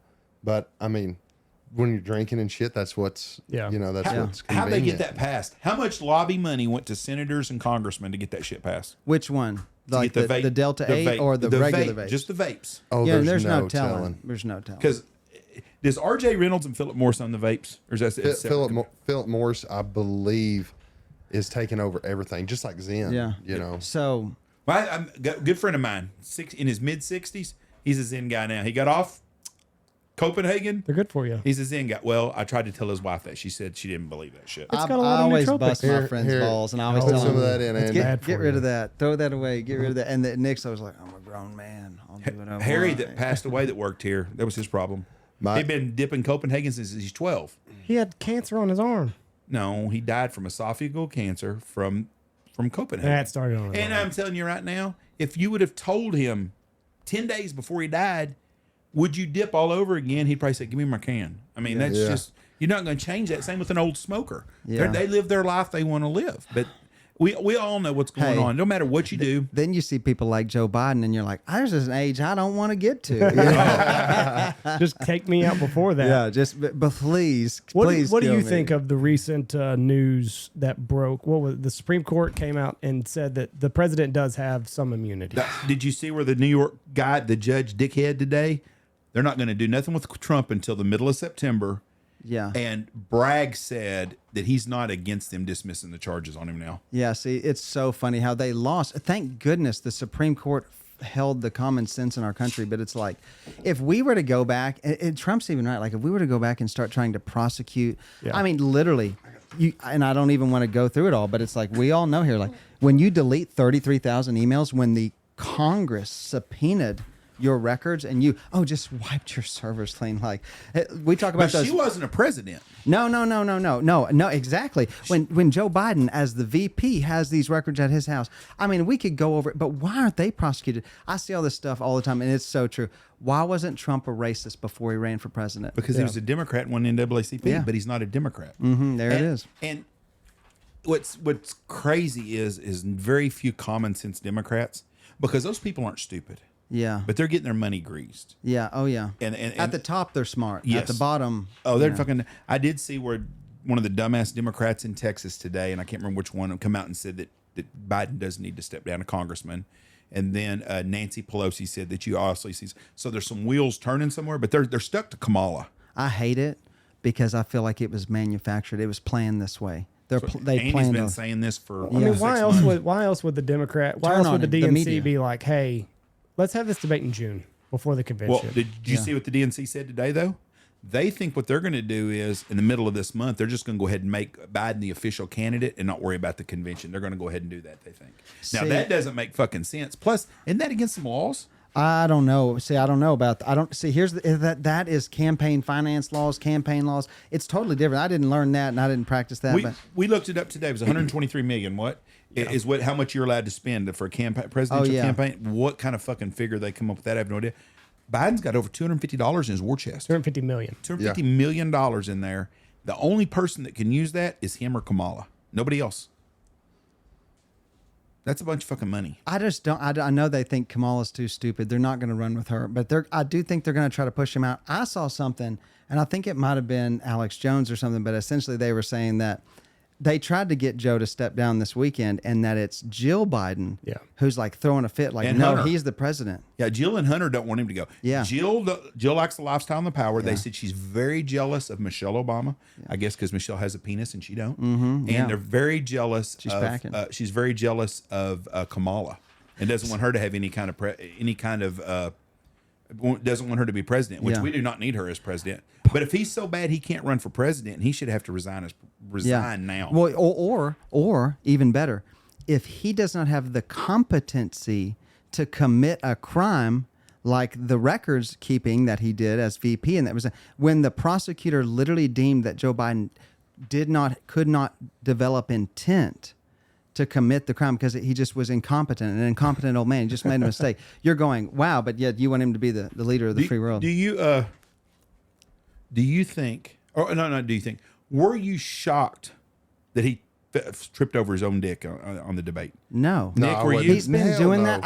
I've been He saving. was 30 minutes in. I've He been was 30 saving minutes in clips. and he was already tripping. Yeah, but did it surprise you? Were you shocked by it at all? No, And I you was, weren't either, I was right? anticipating I'll tell it. you this. I thought they were going to give him the amount of drugs that was necessary to either kill him on stage or get him going right. I think he's beyond that now. Yeah, he's too far gone. But what it's happened like, at it's the like rally Hitler. then? They can't. Drugs can only hold you. No, so they were long. toting the line the night of that debate. They were toting the line of ODing overdosing him or just making him stand up. I guarantee it. Hey, because you saw him at the rally the next day, and he's this energetic guy, and he's fucking screaming. But he did have. They said he had the teleprompter, and that probably helped. But he don't. What I'm getting at, y'all weren't neither one surprised. Me and Andy talked about this on an earlier podcast, but nobody is, unless you're on the other side. And my wife explained it to me, and she mansplained it to me, and she goes, those people don't see all the stuff we see. And I didn't think about that, Their Instagram, they don't show Joe wandering off and shit, being confused and crap. All they see is that guy you saw for 5 minutes in clips. And you know so what? they were shocked and they were hurt. They said Rob Reiner started screaming. They had a Hollywood watch party. Who the fuck wants to go to a debate watch party? And you know what? Jane Fonda cried. America wakes up to the next morning is Savannah Guthrie. Who's that? She's on the Today Show. Her I don't watch and that. Hoda. Anyways, and Savannah's the one that got in the argument with Trump 2 years ago and tried to grill his ass before 2 years ago, 4 years ago before the last presidential campaign. And she was the one that had him in that debate or something on. Yes, the brunette girl. No, on the blonde on NBC. Savannah Guthrie, pull her up. She's I the don't- one yeah, that I What are you was doing grilling. watching NBC? Exactly. Fucking traitor. Yeah. When KFDX goes off in the morning, it goes to NBC. It goes to Today Show. They don't have fucking. You don't have fucking some kind of football channel or No, something. I just watch it. I'm don't- heading out the door at that point in time won't anyway. watch You're But gonna I'm tell me you're always watching the fucking View next. hey, Yeah. fuck you. So The yeah, View, that's her, the that's View her. used to love Trump. He used to be on there. I see the old clips of Oh, them yeah, having because Trump. when he was a Democrat. Yeah, when he was a Democrat, they loved Same him. as Oh, Howard. Same with Howard Stern. Yeah. Howard Stern loved Donald Trump when he was talking I wouldn't about piss on that bastard. He's on fire. banging all Oh, the man. models. But now all of a sudden Trump's a Republican, and it's like Yeah. you were saying that the other day the worst about thing Howard ever. Stern. Oh yeah, all the mean- shit that he said. Yeah, him and Jimmy Kimmel both. You talking about somebody should be canceled, both of them.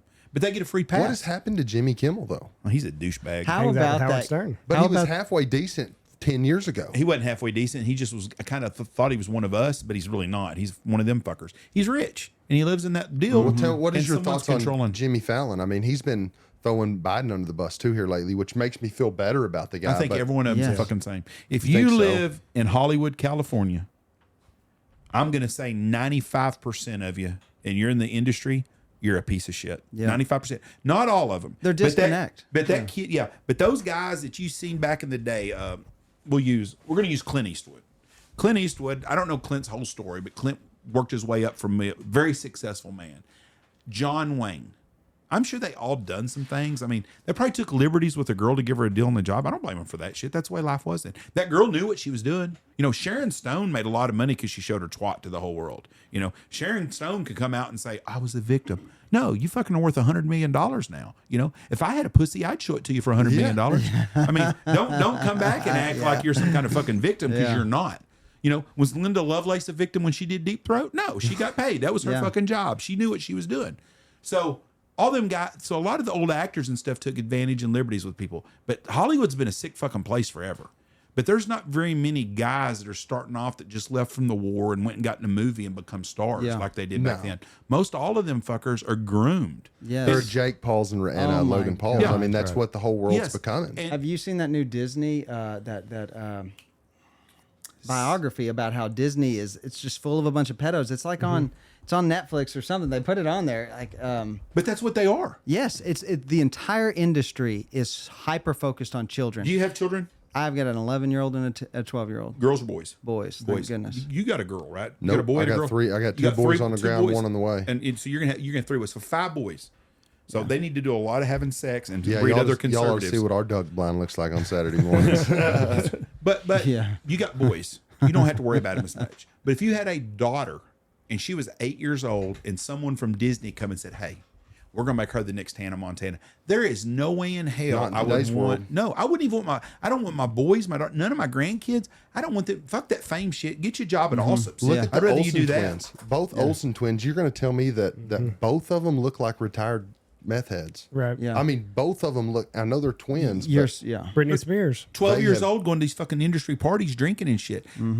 Michelle sent me a clip today. Shirley Temple. Everybody thinks Shirley Temple, they think of a non-virgin drink or whatever the hell it is. Shirley Temple said when she was 12 years old, her and her mom went to a meeting. I think it was an MGM. And she walked in on one of the guys. He's 12 years old. And they went to talk to her about another movie. One guy took the mom off to his office. 12-year-old Shirley Temple goes in another office. 12-year-old Shirley Temple walks in. This fucking guy's naked.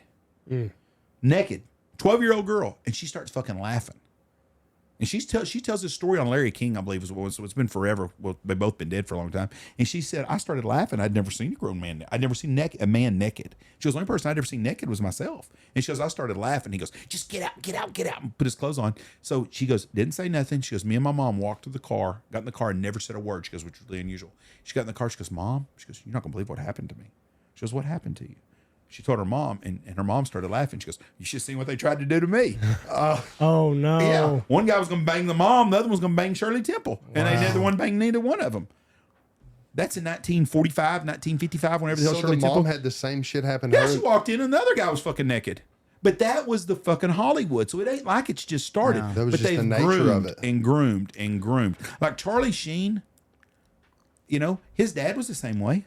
Every one of them guys, it's the same shit. So Well- that's what we're doing. So anybody that gets their kids involved out there are crazy. Even the more tragic thing than my children is what they did to Star Wars. Yeah. I mean, my God. What are you talking about? Yeah, I've never they seen it. have. I'm such new a Star Wars. I'm a Star Wars geek. Like Okay, a what'd they do nerd. to it? Oh my God! They just You it's, talking about the it's new one? Into that. politicized. Everything is about. Oh, yeah. It's They got over- their new yeah. movie's just women. Oh, the new movie. The directors come out and said this is going to be the gayest Star Wars ever. That's going to be hard to beat because And that's everyone on of them Instagram. fuckers That's is on- gay. I'm yeah, thinking. and I'm thinking even the acting though, like it sucks. Like, and if you went to the, I've quit watching them. Like I literally won't watch them because a few years back, we went to one of the ones, and it's when they. I can't even explain it. Like this guy's how, in love with Star Wars. Yeah. Oh, This he is is. funny. Well, He's and that gonna- he's and waiting on Marvel. the Think new- of Marvel. new character he's gonna dress up for and, this I mean, but Halloween. when we were children, I will say Andy will probably agree with this. When we were kids, we had Batman, and we had Marvel comics, and we had the Fantastic Four, and we had GI Joe. And we had some cool shit, and I mean. It was like they literally peaked out on their performance of making cartoons and cool children's shows when I was a kid. And now I see the stuff they're pumping out. And like my dad's got at his house, he's got one of the little channels or whatever. We get Disney Plus for free. I tell the boys they're not allowed to watch Disney Plus. I said I don't even care because they throw it in small little things. Oh, Disney's been doing it forever. We were watching the Ninja Turtles, and it was a gay kissing scene in the middle of a Ninja Turtles cartoon. I was like, two girls kissing. I'm like, why is that in Ninja Turtles? Right. What's the new Disney movie, Inside Out 2? Mm-hmm. They got a menstrual cycle or No, something. Is that not, we is that- watched Inside Out too. it's not bad? Okay, that's what I had told, and I was like, She does why not would- start her period on. Okay, but I was like, camera. why would the fuck would you put a menstrual cycle on a kid's show? I mean, there's no reason for it. Bring back Home Alone. Yeah. They can make movies, and they're profitable movies. Yeah. These movies they're making now, they're losing their ass on a lot of them. The Fox and the Hound, Bambi, like Right. That's the those shows. first anti-hunt movie ever. Was Bambi. Yeah, but still, but the truth is, he was an avid hunter. I mean, Walt Disney? Walt Disney was an OG, and he had a trophy room to boot. I mean, You think Walt Disney would be awful disappointed with his company's been? I think he might take his gun collection and lose it on everybody at Disney. Okay, we'll go back to your Star Wars deal because I'm not a Star Wars guy. And I saw Star Wars in 1976 when it first came out, and it beat out Jaws. Jaws and Star Wars came out the same year. I'm not a big sci-fi guy. They're good movies. The first one was a good one. Second one, and I watched one with my grandkid the other day. We watched one. Me and Reese did. And it's where they're in the jungle and they're flying the little motorcycle deals through there, and they're shooting at these Ewoks. And there's this woman that's in there. I don't know which one it was, but it was one of the newer ones. And if I don't ever see another Star Wars movie, I really don't give a shit. It just doesn't do nothing for me. Yeah. But the gay stuff, I don't know why they pushed it down there. Is this the one that's got the women lead? It's all women, yes. You know? And even the new one. And so for one critique, and trust me, you don't want to get me started on this, but like one critique, it's like, so when you go back to the old Star Wars for back when you were younger, it's like Luke Skywalker, he didn't just become a Jedi. He didn't just pick up the lightsaber. Like you remember, it's like Obi-Wan trained him. Like he's using the little. But he was an little alpha joy. male. Him and Han Solo were alpha males. Alpha male, but he wasn't a trained Jedi. He couldn't just pick up a lightsaber, which you'd think a lightsaber would be something be difficult to wield without training.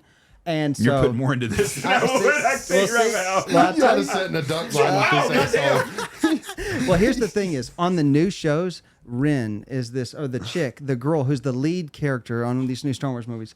When you watch that very first movie, go home and watch that shit. She literally picks up a lightsaber and she's able to duel, and she beats like 3 or 4 of the red guards of the. Are the red guards the good guys? The red guards are actually trained, were handpicked and hand trained by Darth Vader. So you're telling me somebody who's never picked up a lightsaber before can now grab a lightsaber? He should have been a critic. We've went a long ways on the Big Honker podcast, and we are now critiquing Star Wars and the Red Guard. Now, the first movie also had a hot Carrie Fisher with everything but her nipples showing. Yes. Or was it the second one when Jabba the Hutt was going to eat her? Yeah, I mean, heck, exactly. But she was hot. Yeah, she was a good. Yeah, okay. Do they have any sexualized chicks in this now, or is it all too? I will say the main character chick, she's good looking, but it's just like, I think it's funny how everything is this nowadays, and I don't even want to be like this, but it is like this. The main character's white. They got to have an Asian back character. You know, it's not going to be an Asian man character. The most manly man character in the show is going to be a black guy, and all the white men are a bunch of Pinoches. Yeah. And they're, you know what I mean? Like, that's it. There's all your movies nowadays. The first black guy in Star Wars was Billy D. Williams, and he played Lando Calrissian. Yeah, and he did a great job. He was a great Lando. Mm-hmm. And I didn't know there's another Lando, but I didn't either. I remember that because Billy D. Williams was it. That was probably in 1978, 1980 when they did the second one. Yeah. And George Lucas made a shitload of money on the movies. I'll have to give him that. From a dream. Yep. Literally dreamed Well, it up. look at the what's the lady's name with Harry Potter? J.K. Rowling. Yeah, look at her. I'm a huge Harry Potter fan. He's read every one you know of those what? too. Now I'm not gonna make fun of you there because Jeff has too. I have too. I love to read, and Did by you the way, read them? Andy, And did you audible them? He what do you read mean them. audible? He read them. The Where you throw it lady. behind like this. Listen. If throw it you ever to get your friend running behind grandchildren you. and you go on a long car trip, download Audible and listen to the Harry Potter books. And the girl who J.K. Rowling hired to narrate her story on the Audible books, she does the most phenomenal job. I've literally re-listened to all the Harry Potter books with my boys, and I loved it 10 times more than reading them. And it's just how she tells the story, animates the characters with her voice. And I don't know, that Audible, we spend a lot of time in the car. And I read a lot. I like to read. I don't like to listen to someone read, but there's some Audible stuff I've listened to. Yeah. But I like to read. Andy and Jesse got me a great gift for Father's Day. They bought me the Samuel Adams book when we were in Boston the other day, and I read most of it while I was gone. It's a damn good read.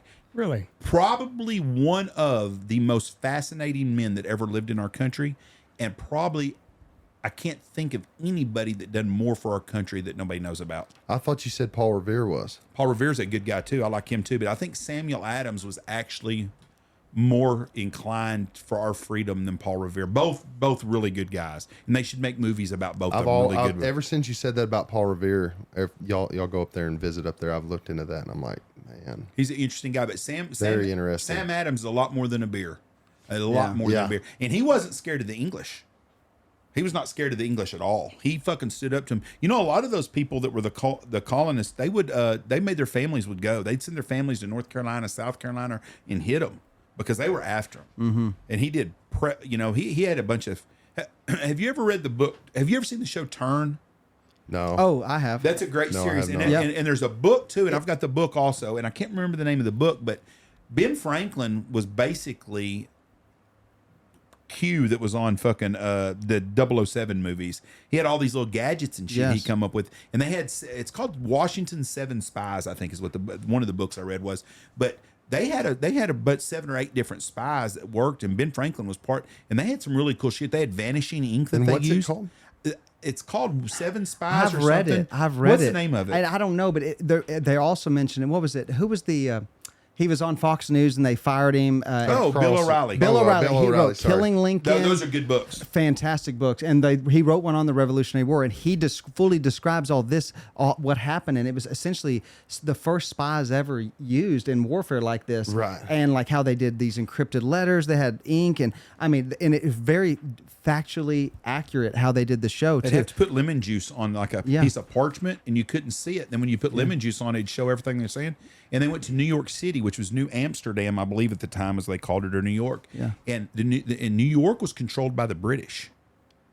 And so they would sneak people in there, and then they would have to come out. It was crazy. They had a fucking called the Turtle, and that was the first submarine they used. First submarine ever And it used was in warfare. hand-pedaled, Yeah. and they had a pump. They'd pull on that pump, and and that Yeah. pump would keep air going and stuff. And their deal was get up underneath one of these ships, and then they would let the stuff go. I mean, it's pretty good. But Sam Adams, he was instrumental in the Boston Tea Party. Mm-hmm. But that is a good book. I was going to buy that, and Andy and them, I said, fuck it, I'll order it off the deal. And then Andy and Jesse bought it for me, and Gosh, what's I the love to name of read. that book? The one with the George Washington? No, the the Seven Spies. I think it's called the Seven Spies. See, I read that book. I know exactly which book you're talking about, and it was the book that they based Turn off of. Yes, Turn is a good show. And I can't remember what the name of the book was, though. Dad read it too. That one guy in Turn, he was such a prick. He reminded me, did you see what's the movie where they do the train and they're going across and building the train tracks? Washington Spies. Is that it? That might be it. It was a good book. Yes, that might Let me be see right. let yeah. me see a cover of it. That might be, I think that It was though. They were essentially George Washington spies. And what was the main character? What was the main spy in there? He was he was the most Culper Ring. Culper. It Yes. was Yeah. the guy's last name was Culper. yeah. The book, God dang it, I can't think of what the fuck I was just talking about something. I lost my fucking track of what I was going to say. What's crazy is I recently heard about how young the founding fathers actually were. Oh, they were young, 20s, mid 20s. They were in their 20s. Yeah. Right here, the guys that signed the Declaration of Independence. Andrew Jackson was 9. James Monroe 18. Aaron Burr 20. Alexander Really? Hamilton 21. You had some older fuckers. Like I think George Washington was in his mid 40s. What- Betsy Ross 24. James Madison 25. But Just I mean, a- they just were. a- What's willing the to bet it all. What's when they build the tracks from east to west? Hell on High Water or Hell Hell on Wheels. Hell Hell on on Wheels. Don't give me the Hell, line. Hell on Wheels. Have It's you the seen that? Transcontinental Railroad. Have you seen that movie? Yes, That's yeah. a great Netflix And- series or whatever it is. Did you? It's but that- accurate, too. But that fucking guy, that Swede that's on there, The bad guy? the dark-headed guy with real pale white skin. It's been a while since I've seen He's the it. biggest piece of shit in the world. He reminded me of the guy that's on Turn, the British. What do they call the Commander. British Rangers? The Rangers were the Oh, British yes, Gore. yes. That guy's a prick. Well, you just kept waiting for someone to cut his liver out of him every He time. played a good role on that. He, was does. crazy. He's He's, good. a crazy guy. But you the know? sweet guy's the same way that's in Hell on Wheels. And he's in another show I watched not long ago. And I told Michelle, I said, does that fucker ever play anybody you like on TV? No, That's always he's a shitty- bad guy. All Like, the you know, time. He can't be a good guy. If you saw him on there, I'd be like, no, No. he just can't do The it. Hell on Wheels is something I recommend to anybody. Anything with history that's pretty close to accurate, I like. Do you read Clive Cussler books? No, I've never heard it. Oh, he's one of the greatest authors ever. He's got, I'll bet there's 70 books that he has out. He died in 2021, but he started writing. His first book in 1973 was called Raise the Titanic.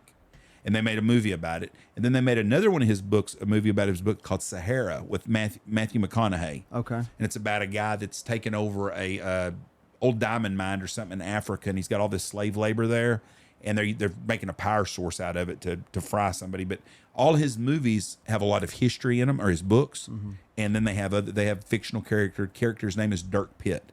But my favorite series is his called the Isaac Bell series, and it's about a guy that was a Pinkerton detective in the late 1800s to 1920s, and they're first using airplanes. They use train cars and stuff, and it's really neat because it goes back in time, but you really feel like you're there.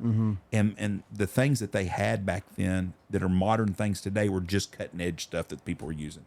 But the Isaac Bell series, but if you like history, they're good read. And I think I'm a history buff. You would love the Isaac Bell series by Clive Cussler is excellent. And I just had one in my book I'd given you in my bag, and I took them out last night. See, I'm an Audible guy though. When I got out of law school, You don't want to read no more. I didn't want to read anymore. It killed it. I used to read all the time, and then when they force it down you like that for 3 years, you're going, I just know. And then because when you read at work too, you're like, no. The Audible. Look up Clive Cussler's. Look up the Isaac Bell series. I think there's 6 books, and go with the first one. And the first one might be a Runaway Train or The Thief or something, but they're really good. So, do y'all watch any like the spy books or anything like that, military books? No. I was gonna say, have you the Jack Carr books? No, that's pretty good. He's on my Instagram. He's got some interesting stuff. I like Tom Clancy. I used to read a lot. Tom Clancy, yeah. I It's like like to read him these stuff. are like the Tom Clancy books, and the way Jack Carr articulates like his character in the action scenes, like in the warfare, how he'll describe his gear, down to the type of pistol he uses and the type of concealed carry holster he's carrying. Like he'll describe all that in the books, and it's those books. And I told all the troopers to read them too, and like it's one of those things that's like that those are one of a kind. And how he does it now he's on like book 7, and I'm almost worried like, oh, is he gonna ruin it one of these days? Right. But he keeps knocking it out of the park. That's why Clive Cussler did his book in 1973 and his book right before he died. Now they're releasing his new books. But what they've done is they've got 3 or 4 different authors that were writing under him in his last 10 years. And this Isaac Bell series, I think Jack Brule's the writer. That's Jack Brule and Clive Cussler. And they put the new ones and they go by the same deal. But I'm a 007 guy. I love 007 movies, but I'm going to tell you what, they make a fucking woman 007 and I'm out. They did. Well, They're supposed to be. I hadn't seen it yet. no, They did in the I last watched series. it. They ruined Yes, it. They did. What did they kill him? Yeah, and now it's a black Well, woman. a woman was replacing, Yeah. but that new movie hasn't come out since then. Yeah, and because they know. They know the box office is about to torch that thing. I'm not watching it. If I watch Sanford and Son, I want an old black guy that's Yeah. not politically correct Yeah. with a dummy for a son. Yeah. And that's what I want to watch. Yeah. I don't want to watch a white Sanford and Son. Coming to America, I don't want to see a bunch of fucking Peckerwoods being Coming to America. It's not what it's about. There's movies for black people that their characters on. Roscoe Jenkins is black people. Don't ruin it by putting white people in there. Don't make a fucking Steel Magnolias with black people. They did that shit and it wasn't no fucking good. And don't make James Bond a black woman. Yeah. Or a white woman. That is a white Yeah. coxman, and that's what he's supposed to be. And it's like they would tell you, like that's very, they would use all the words. I don't give a fuck. And I'm just like, no, but you're right. Like you there's no other way around it. Like you're just ruining the show. You're never gonna hit the bar. You're gonna always be below the bar when you try to do it that way. And if that's the way you want to do it, but I'm not gonna watch it. Have you seen Bridgerton? No. Bridgerton, I think it is. It's a new show on Netflix, and I think they're on season 2 or 3. And I saw some people raising hell the other day because the black lady that was a princess and a knight, the Black Knight, weren't getting treated fairly. I got a news flash for them. There wasn't a fucking black princess in England in 1620 or 1450 or 1312. It wasn't there. So the whole fucking movie's made up, so don't get fucking mad about that shit. If the motherfucker comes out in MC Hammer pants and dances, it wouldn't happen anyways. And I don't understand why they've got to change history on stuff. Yeah. I mean, That's dumber than taking the damn statue down, if you ask me. Have you ever seen Roots? Nope. Have you seen I'm Roots? not a big movie guy. Okay. If Roots would have been white fucking slaves, it wouldn't have made the movie the same. Yeah. I got news for you. In history, people are certain colors. Yeah. George Washington was white. Well, it's like, yeah. Jim Brown was black.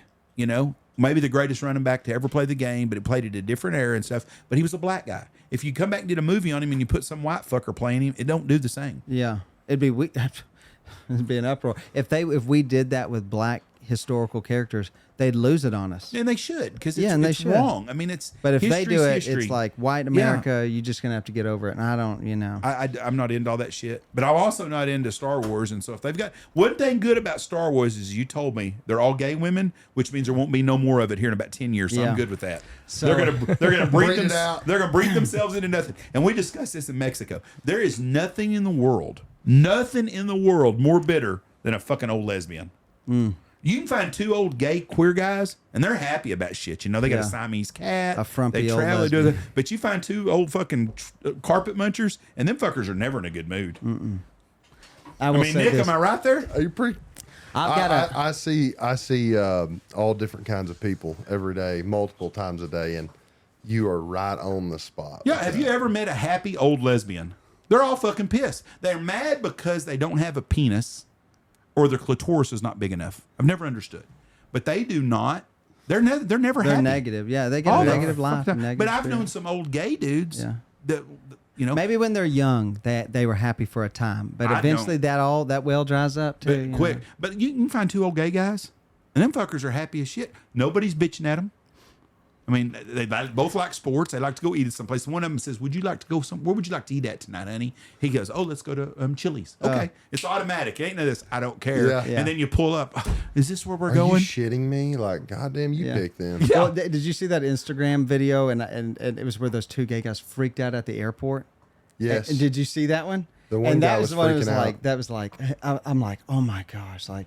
Number one, if your wife did that. Number two, oh, it's a gay dude. I just Yeah, he was like, the one dude was was staying calm, trying to calm him down. He was. He was Yeah. like, think of the children, which Yeah. disgusts me that they have children and I know better. 100%. So I've got a Listen, princess. I've got that Yeah. story.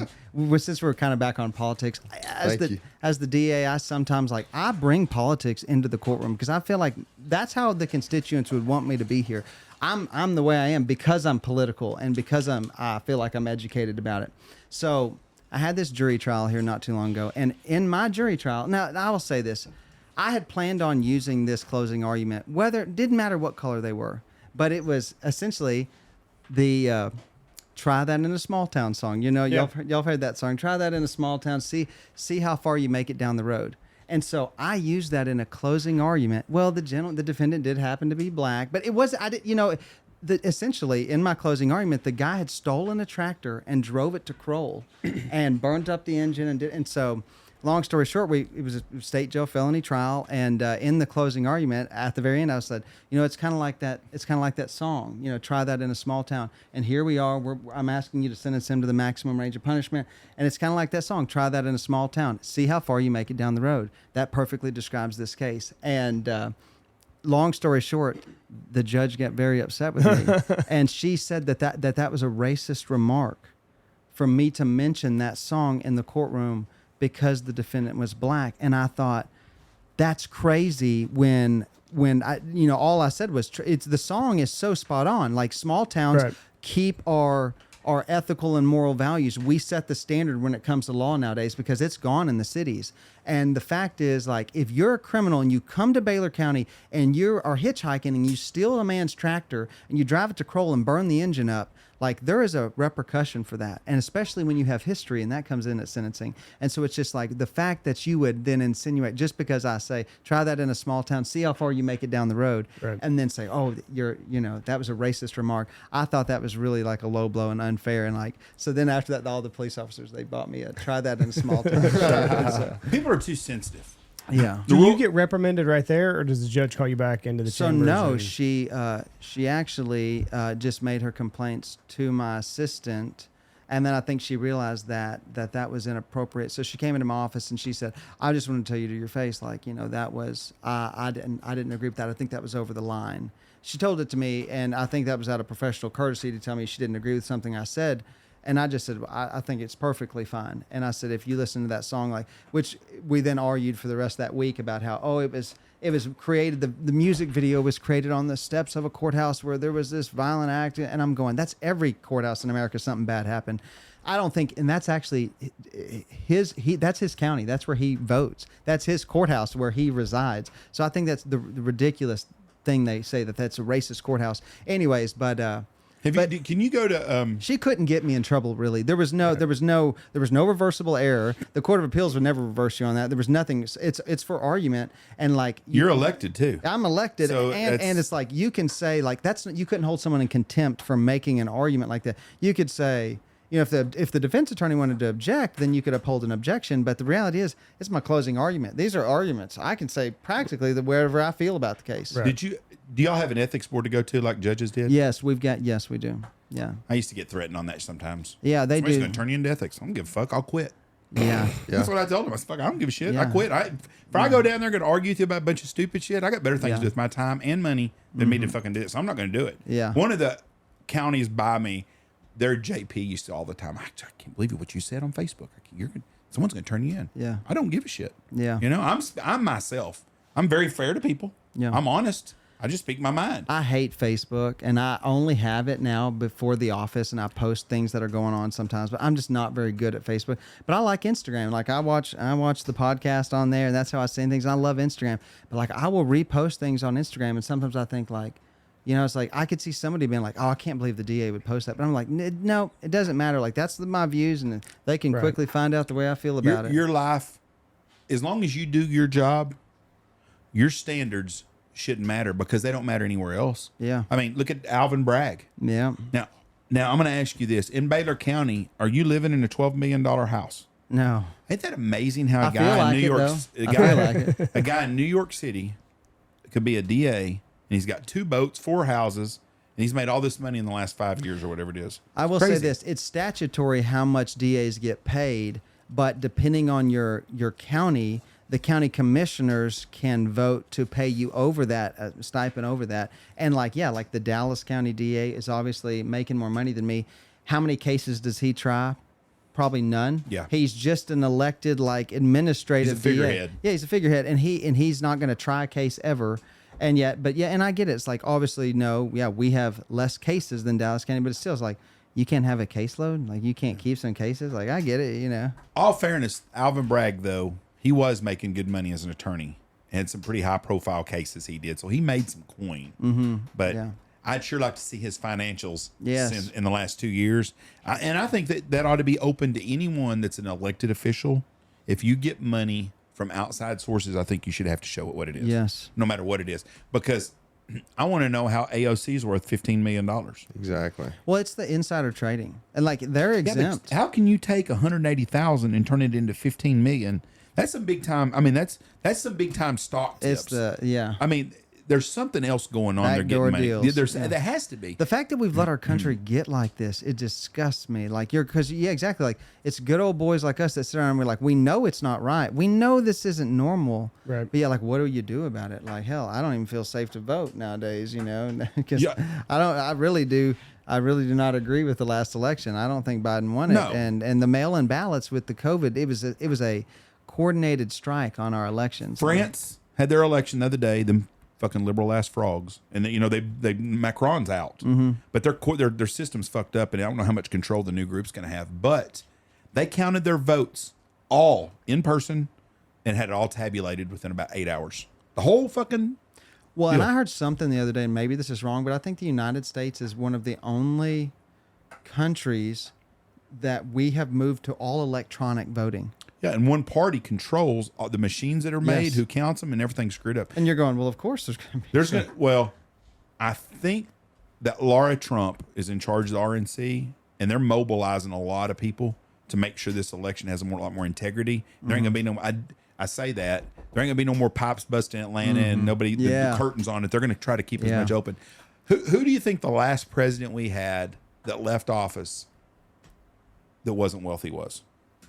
Who wasn't wealthy? Hell, I was going to say which wasn't corrupt. But Well, it goes hand in hand. It goes hand in hand. I would say JFK. No, he was wealthy. But he was wealthy. Well, I'd say he wasn't. He didn't corrupt leave though. office. He got fucking shot. Yeah, well, he left. He did leave.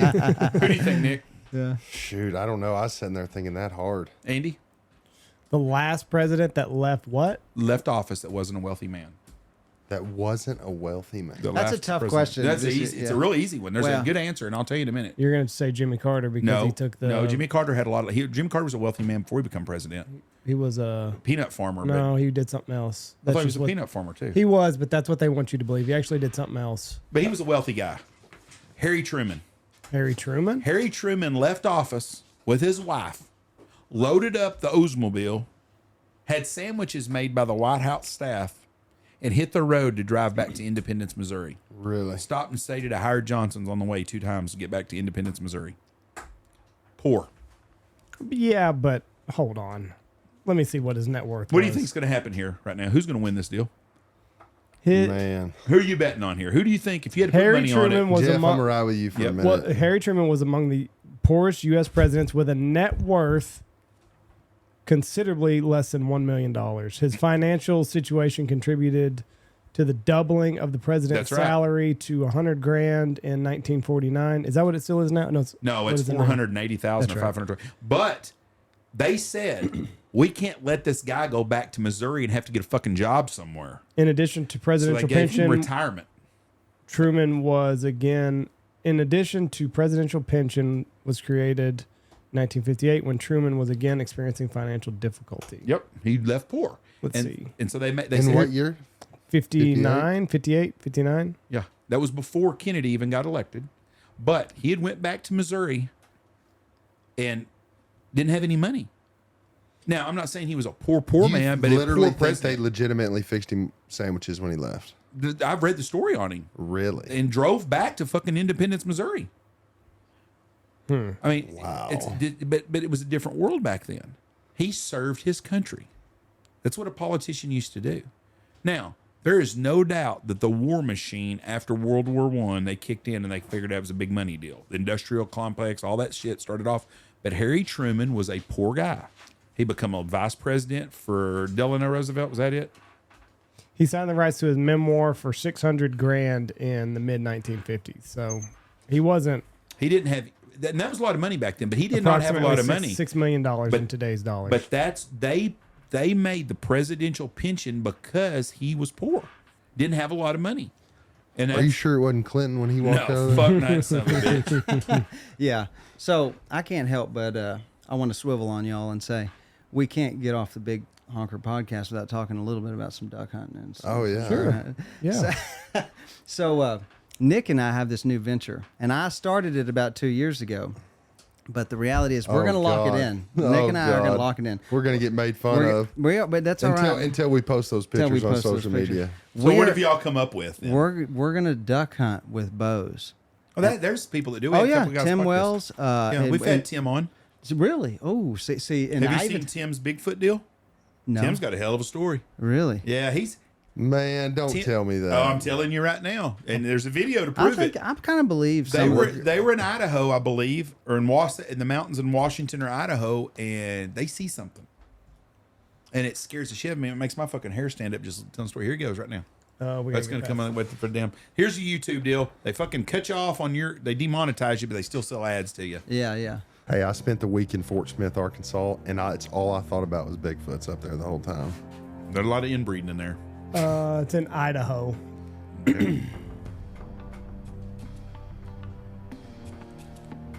This is Tim Wells. He actually made a video.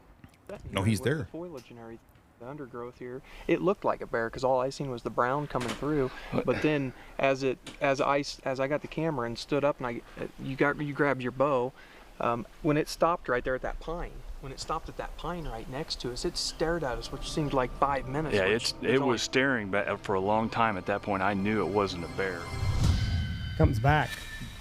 This is after they made that. Give me the camera. Did you see that motherfucker? He got some balls, dude. Yeah, I'm not running after He got a Bigfoot. sack carrying those things around.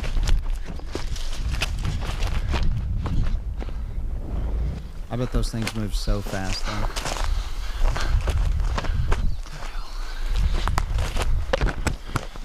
A little bit like the Blair Witch Project. Eric, get out. Get my bow. Get out. Fucking there it was again. Come here.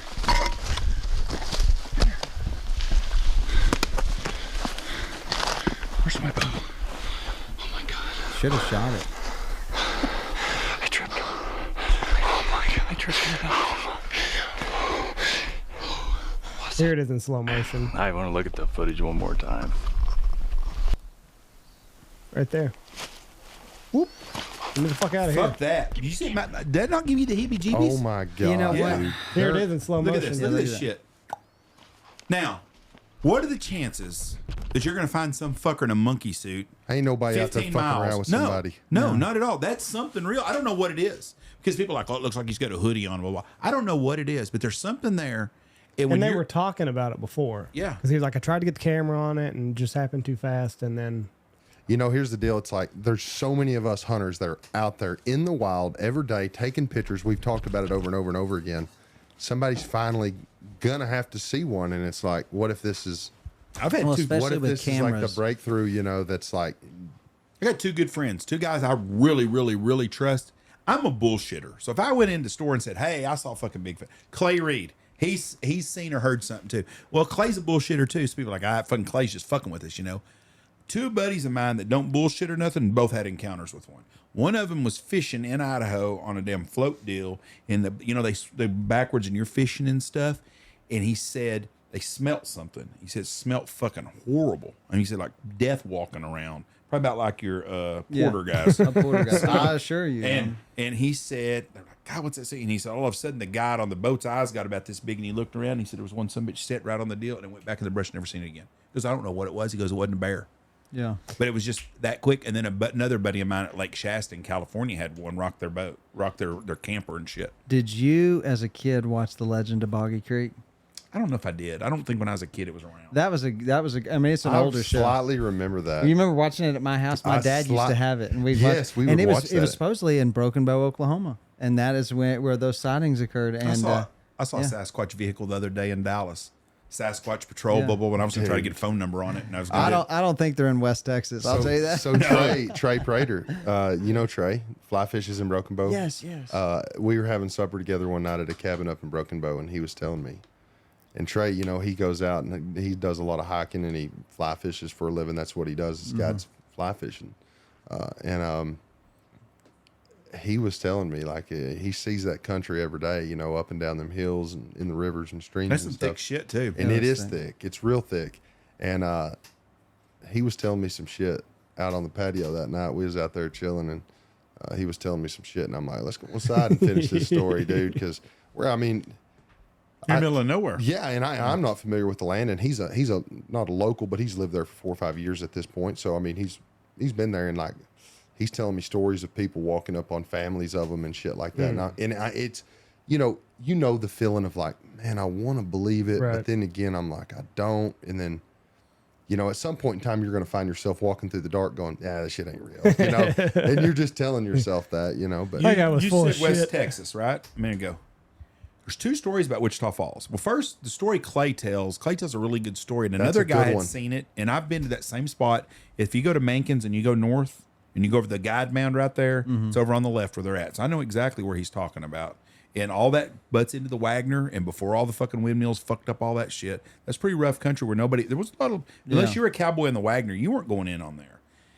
Then there's a story, and Clay told me about it, and I looked it up one time. There's a police report about some kids from Burke Burnett were having a party over by the PPG factory at Wichita Falls, which would be north going towards the casino, or between Burke Burnett and Wichita Falls on the right side of the road. They were having a party back in there. When I was in high school, all the kids from Burke were scared to death of this thing called Goat Man. That was their big thing, was the Goat Man. You go to the parties along the creek over there, and the Goat Man would come, and people had seen it and shit. This old fable like Witch's Gate in Wichita Falls. I didn't thought. These kids got attacked by something. Fucking cop come in there and wrote a report, and he saw something, and he left. And that's in an actual police report that it was a Bigfoot looking thing. What did and it that's in say? there. Like you could look it up. I can't remember, but you could probably look up Bigfoot. Clay told that story Bigfoot. He did a while back, didn't he? and I looked it up and I found it, and it's an actual police report from Wichita Falls. They called the police out there over these kids. Something jumped on one of them. Nobody knows what the fuck it is. You know, there's no bears around here. Wellington Lane, is that it? Yes, that would've been it. Goat Man of Wellington Lane. Well, that's just a Goat Man story. But I know a guy in Iowa Park about 30 years ago had a deer lease there, and he had a feeder and stuff. And something got in the feeder and trapped and tore the son bitch up. And he called a buddy of his that was a trapper for the state, supposedly. And the guy told him, he said, I'm not saying it's a bear, but he goes, this is the kind of shit you'd see from a bear. He said, if we were in Colorado or New Mexico, I'd say you had a bear come through your deal. Well, you can't tell me that a bear hasn't been on the Red River around Wichita Falls or Burke Burnett. Back in the Indian days, they were here. Yeah. So who knows? The man with game cams and shit. Oh, I know. Hey, I you know. just With electronics. Yeah. That's what, earlier. But the bears are coming back all around Junction. Someone hit a bear the other day somewhere down. What's the place? Menard. Somewhere around Menard, somebody hit a bear the other day. So they're moving up. So I wouldn't be surprised. You know, like Some- the mountain lion deal, it's like There's been Hunter's grandma. I remember when Yeah. we were kids, she would tell us that story. She was eating her lunch on the back of the shredder. Yeah, she literally parked the shredder, got off to eat lunch, and when she got back in the shredder, she said she looked over, saw something out of the corner of her eye, and where she had been sitting probably 20, 25 yards away. This mountain lion stands up and had a little kitten with her, and it walked off. And my grandmother wasn't a bullshitter. No. See, that's what I am. So nobody believes me, but I was in our peanut country one time hunting, and I was going to check on guys hunting. I'm driving down the road, and a fucking mountain lion jumps right next to my truck, right next to the road. I'm fucking, slow down. You're on a gravel road, and you're like, what the fuck was it? And I backed in. I come down, I rolled the window down. I thought, fuck, the motherfucker going to jump in my truck with me, Looked at, couldn't sign it. Went to the T, which was 200 yards away. Took a left, drove down 100. And there's an opening in this field. I went in there and I thought maybe I got my glasses out. There was a dead pig. It had been drugged down the deal, and that thing was on the pig, and it couldn't hear me coming at him because of the road, and it was over the hump. But when I got there, he heard me, and it scared him, and he jumped. But I look over, and there's fucking mountain lion right there, window level with me. Did you ever go to Dr. White Sanatorium? Yes, I did. You did? Yes, that is over Old by Insane Asylum in Wichita Falls? It's by the Wayfair. You know where the Wayfair? Do you know where the Wayfair is? Like, you know where the ghetto water park is? Castaway Cove. Oh yeah. If you go past the Castaway Cove and you're going back into town, The gas station. But before you get to that gas station, there's a road, and I think it's called Olin Road, and you take a right there, and there's an old sanitarium that was been there forever, but it's a white.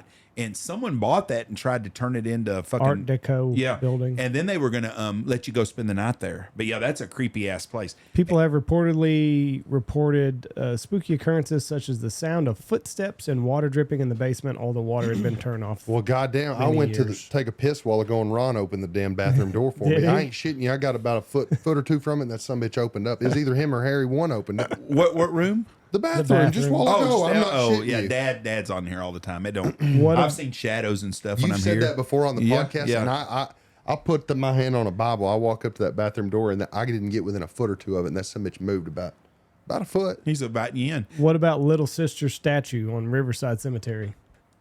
I know where that's at. That's right over there by the falls. Statue of Flora Kemp, Yeah, there's Crying Bride, North Texas State Hospital. There's a lot of fucking creepy shit around Wichita Falls. by Bonham Elementary, where I went to elementary at. There's the old county cemetery is there, off of Armory Road, and I can't remember what the road is. But anyways, they had an old place that used to be a haunted house when I was in school. It was Old County Farmhouse. And it was one of them old houses that's probably 3 stories that had windows on all 4 sides where they could open the windows up. And it was, at one time, it was probably a wealthy person's house, but it was the Old County Farm there. And that was a creepy ass old fucking house too. And they had old chicken houses that were like around it where the servants kind of lived and stuff. And they used to, during Halloween, you could go to the haunted house and they'd have old hatcheted movies where they'd cut people's heads off and shit. Back in the 70s, things Man, were so I ain't great. into that stuff. But that was creepy as hell. And then in Morningside Edition, which is an upper level neighborhood in Wichita Falls, there's a house, and as a lady that used to be a decorator where I worked at a furniture store, her front yard, there's a grave in it, a little headstone and stuff where someone was buried right there. Which one of the founding fathers here recently, like it came out like that his house had all these bodies buried in the basement? Jefferson. Yeah. I think it was Jefferson. Thomas Jefferson. Was he a serial killer? See, it almost makes you wonder, like, well, and here's the thing: is Scientist, I too. think he just maybe experimented on his slaves. He was he dabbled. We went to his place. Are you a serial killer if you own it? We went to Monticello. As I say, like, you know what? I've had to kill a few cats in my lifetime. Maybe I'm a serial killer. Right. So what's your duck hunting thing? We got off track. We've been I got into bow fishing first. I love it. Go to Lake Kemp. The bow fishing is phenomenal. It's awesome. And I just used my dad's original compound bow and just put a rig from Academy on there. Most fun thing. Hunter's parents got a cabin out there, and they got a pretty nice dock, and It's perfect. I'll put a bag of cattle cubes. That's what I'm going to do this weekend for 4th of July. I put a bag of cattle cubes in the water, and the carp and the catfish just go crazy. Can you shoot catfish in Texas with a bow? I didn't think so. No. But you can shoot the carp and the gar. Yep. Yes. And I've never killed a gar, but the carp are, and that's the one you see the most often anyways. And I'll like take up a little chum bucket, and I'll chum the water, and I get real into it, and I'll sit out there all day long. And You're doing it in the daytime? Yeah. Okay, yeah. me and Andy did it at night. It was a cold, miserable sumbitch in Michigan. Oh hell no! I sit out there with a glass of lemonade with some tequila in there, and I'll get those carp all day long, and I'll even take them home, try to feed them to the cats. Cats don't even like carp. Hey, every duck we clean, feed them to the cats. Feed 'em to the Really? cats. How many cats you got? 30? Well, here's the thing: is they fluctuate. You're probably depending- gonna wish you wouldn't have told him about that. I will say this: You better take this out. Why? 152. Wanting waste. You get in trouble Carcass, for that. carcass. No, we clean them. Oh, No, okay. it's the, Okay. it's the dead. Okay, dude, yes, you yes. can take the breast off of a dove, and you know how you can almost see through the bone of the breast. Yeah. You know, like The carcasses. No, we even take the hearts. I don't thought you meant you were just throwing the ducks to him. Absolutely No, not. I didn't want you to get in trouble. Hell No, no. we- I'm Well, that not would have come back incarcerating and bite you in your myself. ass. hell, and Josh would know hell, but my No. game warden. But anyways, I breast them and we take the hearts. I don't necessarily take the hearts out of the ring necks. Not every one of Not them. every one of them, but teal and stuff. We take the hearts and those mallard hearts. I mean, that's a What are big. you doing with them? We fry them. Just fry them up. It's You just pop It's them? eating a Yeah. fucking duck. Yeah, it's just- Duck. The grocery stores in Seymour don't sell steak. How They do you do. do? You just bread it and yeah, bread it and fry it up. Are you And gonna try I this? actually, I might. I cure it, really well. I flush it with water for a day or two, and then I'll put. This is my dad's recipe, but we do buttermilk and pecani sauce. So I get like some just regular salsa pecani sauce, pour it in there, mix it, maybe throw some cinnamon in there. I like. Hold the on. This Skyline chili now, you're putting cinnamon in your duck? Yeah, and just to soak it, just to marinate it. I'll be And damned, I then- never and heard of that. I do it for 24 hours the day before, and then I get it right out of the pot there, and I will bread it up, throw it in the fryer, and I will say this: It's eating good. duck, I've tried it you that can way. It's only good. I didn't eat, do the cinnamon part. I just did the pecan. You can only eat duck fresh though. Like every time I Right. try to put it in the fridge and then bring it back out and you can't do it. But right out of the fryer, I could eat duck all day, and that's See, what we do. I'm not even gonna front. Like I've cooked dove over and over at my house. I've tried bacon wrapping it. I've tried stuffing Duck it. or dove? Duck, excuse me. Yeah, I've okay. tried cooking duck at home, and It's tough. it's just literally it's tough. But it's tough to cook it too. You know, it's tough tough to to eat make it. it make It's it taste tough good. to but share it with people. It's Yeah, very nobody tough. wants that shit. I always Hey, tell we- people if you invite me over to fucking Thanksgiving dinner and you got a duck or a goose up there, my fat ass is going to McDonald's or somewhere and going home. all Yeah, sorts to get a yeah. burrito. Oh, or there's what? no way. Andy's a duck eater. You like eating duck? Uh-oh, we're getting the truth now. Are you a chef? I Very- tried it. very, I'm- very I'm- good I'm cook. a Such good- an So, adventurous my chef. He wife is. a very Yeah. good cook, and I've tried to put her on it. But it's just cooking duck. It's tough. My dad will try it. My dad's a really good chef. Yeah. But like frying things, that's the best way to get it down. But my dad's now on his health kick, like the seed oils and the oil. So, Yeah. so let me hit one right quick. Avocado oil is supposed to be the new thing. But it's so expensive. Yeah, I mean, you Fuck, can't afford everything's it. expensive. I know, but I honestly, I sacrificed my health on that one. Vegetable oil. I cook them in vegetable oil. You wanna know what's not going to be happening right now? It's people smurfing and keistering fucking prescription medicine from Mexico to the United States because that shit ain't cheap anymore. Yeah. I went to buy a deal of Tylenol with codeine. I thought I'm gonna buy a couple. Tylenol 3? Tylenol 3 with codeine. I thought I'm gonna buy a couple boxes of them because last time I got them like $10 or $15 a box, and I thought I'm gonna buy about 10 of them and I'll bring them back home because you never know when you're gonna need them. Deal You them never. on the black market. Yeah. Oh yeah. No, I'm Back going to hurts? keep them for myself, but I wanted to have them just in case. You know what a box of 20 Tylenol 3 with codeine cost in Mexico? $100. $200. God $220. That lady goes, I go, how much? She goes, $220. I said, no, US dollars. $220. That's like 475,000 pesos or some That's shit. ridiculous. Yeah, I was like, fuck that So shit. You keep nobody that takes shit. Tylenol with codeine in Mexico right No, now. I couldn't believe it. We have Viagra. I don't need no Viagra. Yeah. I wanted some Tylenol codeine. Yeah, You know? yeah. But I couldn't believe it. But Yeah. the prices in Mexico are soaring now. I almost killed my dog in March. So I kept a bunch of speckle bellies and I cleaned them with the skin on because I've heard that's where you're supposed to do it. Leave the skin on and then cook it in a hot cast iron, still it, skin side down till it crisps up, and then flip it over on the other side, sear that other side, and then slice it up. I left it in a saltwater brine, and I did not know that dogs are not supposed to have a whole lot of like salt. So he had. I fucked up because I. It's weird. You should always Google shit I know. before you feed it to your dog because I- I've done the same thing. I fell asleep and I left it like marinating in that saltwater brine like overnight, and I was going to take it out that night. So like I took it out that morning, and anyway, we ate it and it was okay. But I was like, you know what? He retrieved this fucking goose. Let him eat it. Let him eat. We're not going to eat this shit left over. I had like a breast left. I was like, have at it, bud. You're fucking old. You deserve it. He got the rip roaring shits. Like bad. I could not get ahead of it. I had to In the house? Oh yeah. Yeah. And Jesse was not happy. Not happy. See, I feed all my stuff to the cats, and I do. I've got about 22 cats right now, and literally all the ducks. We could kill a sandhill crane, and we'll clean the crane, and I leave it out. You know what there this for them. reminds me of? What? Do you remember Mags telling us about going to that house in North Dakota? Mm-mm. They went to the house in North Dakota. They hunted, and they asked the guy if I'd like a few birds if you don't mind. And they went back to this barn. He took them back there. And this fucking guy's got all these fucking cats, and there's these dead animal carcasses all in there. Where Oh yeah, this is his barn. This is his barn. He's got. It's the cave. It It's is. the lion's den. But I mean, literally, I put the ducks. How they will strip a duck clean Oh, within like 48 hours. Did you know that I mean, feathers? nothing. There's like a little bone inside of a feather. Yeah. And there's a whole bunch of them. Well, the way I see it is, it's all that's left. these cats, they sleep in that barn during the wintertime when it gets real cold and it's just a dirt floor. Well, now there's probably a good 200 Insulation. duck Ducks feathers. insulating it, yeah. And there's feathers all over the floor. And I thought, yeah, if they're going, it's better than dirt. You know, got a bunch of feathers in there. do you give them deer carcasses and stuff? Hell. I don't give them the carcass, but I'll cut off a leg. I'll give them the forearms of the, you know what I mean? Just, just Something like to pieces gnaw like on. that. Well, and I'll give the hoof and the How'd forearm you to the become a dog. cat man? Oh, my whole life I've Always. had cats. Even when I was in law school and college, I always had an indoor cat. But when I moved to the farm, this is really why. They serve like a huge purpose. When I moved to the farm, when I first got out of law school, moved in, my very first summer, killed 16 rattlesnakes around the house. Almost just constant. Couldn't get them away.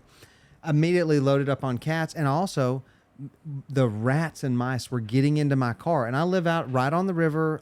Been there, done that. My hell beating fucking tornado truck smells like boiled assholes in there, Yeah, and 'cause something died in there, and I think it was a fucking rat. And I The can't rats get rid and of mice, they get in your engine and they want to live there. But when you got 22 hungry cats that literally prowl around your cars every night, I haven't seen a mouse. Literally, it's funny how the cats will kill some sometimes and will leave them laying like by the To show porch. you. They don't even eat them. It's crazy. They're sport killers. Yeah, they do. I think they kill like 1 billion birds a gophers. year. They don't They'll even catch eat the them. gophers too. Really? It's crazy. Some of the cats will hunt the gophers and will sit there. So do you have a dog, or are you just a cat guy? Oh I've no! got 2 labs. Yeah, I've got a dog. No, you told us that earlier. They don't.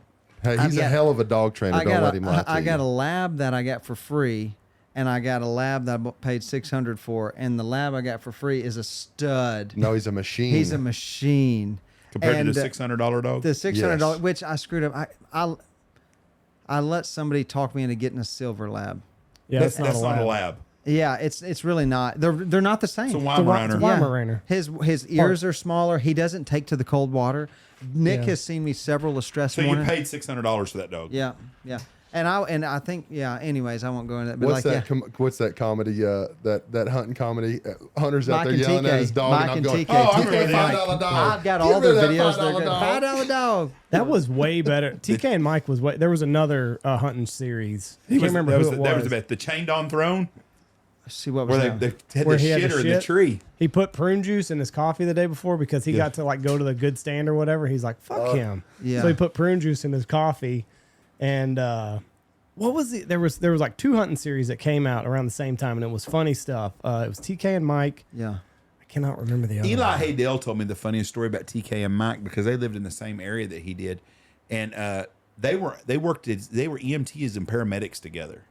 Yes, And he firefighters. Said, and he said, God dang, they tell stories about they was taking this big old gal down a fucking stretcher one time on the deal, and he said, TK or Mike, one of them, he was on the bottom end of it, and he said, the thing that let go of it, and they got to the wall, and all he heard him was saying, going, his face between her legs. But they were supposedly really funny, but when They were. back in that time, that would have probably been in the late 90s, early 2000s. That's when I had to go to hunting shows all the time. So they was always selling their videos there. The Their- VHS videos. Their TK duck hunting video, I make my little boys watch it, and they're like, no, not Mike. And I make them watch it. It's the funniest thing One ever. of Like, them died of cancer. Yeah. And it was like old WW, waterfowl widowmakers. Every time I pull the old Beretta out, I'm always in the duck blind every morning. There's, waterfowl widowmakers coming out, boys, you know. Hunter's got to be one of the most anal duck guides that he's the guide. Like when you get Man. on a hunt, like it's his way or the highway kind of deal. Well, not like those Dallas boys, but like No, here's the no, thing: no. is like I will articulate and explain. It's like a science. Well, no, I setting mean- up your decoys, the wind, the way the sun's going to come up. Where are you setting up an A-frame, or are you in a setup stationary blind? Like how you do your decoys. My new thing is, it's motion. You know, you can have the most fantastic decoys in the water. But it doesn't matter if your decoy spread isn't moving. And if you got wind, then you're good to go. But how many mornings do you sit out there? There's no wind. So we have transitioned to mojos. I'm like the electronic mojo hunter. Like I show up with 2 bags of mojos. We got the decoys. The flock flickers. We've got the Higdon excess pulsators. I've got the Lucky Duck splashers. And literally, it looks like a circus going on out in the middle of my duck spread. But it's funny how the ducks react. I mean, there are some mornings, and I'll also gauge it based on the time of the season. And like, it's crazy. We'll put mojos out there, flying mojos. But when the sun comes up and early flight ends, you pull them. You pull them because the late flyers, when the mallards get there at 9:30 and the sun's up and it's a bluebird day, they look down, they know they can pick it They've apart been flying clean. over Is that this not right? shit the entire United States. Here They they get go. conditioned. Yeah. The first year that the spinners came out, I had a guy work for me named Dave Reese, who's one of the best hunters I've ever had work for me. He worked for us 6-7 years. Anyways, Dave showed up and he goes, man, you ain't gonna believe this. I go, what? He goes, man, these guys got these spinners. He shows me this decoy. I'm like, huh? He goes, man, it's deadly.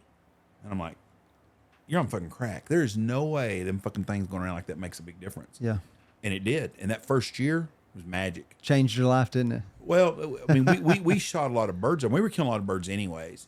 But it was new. And then Arkansas, 3 or 4 years later, they banned them where nobody could use them in the state of Arkansas. Really? I don't think you can hunt. I don't think you can hunt on public land with them. I think it's got to be private land only.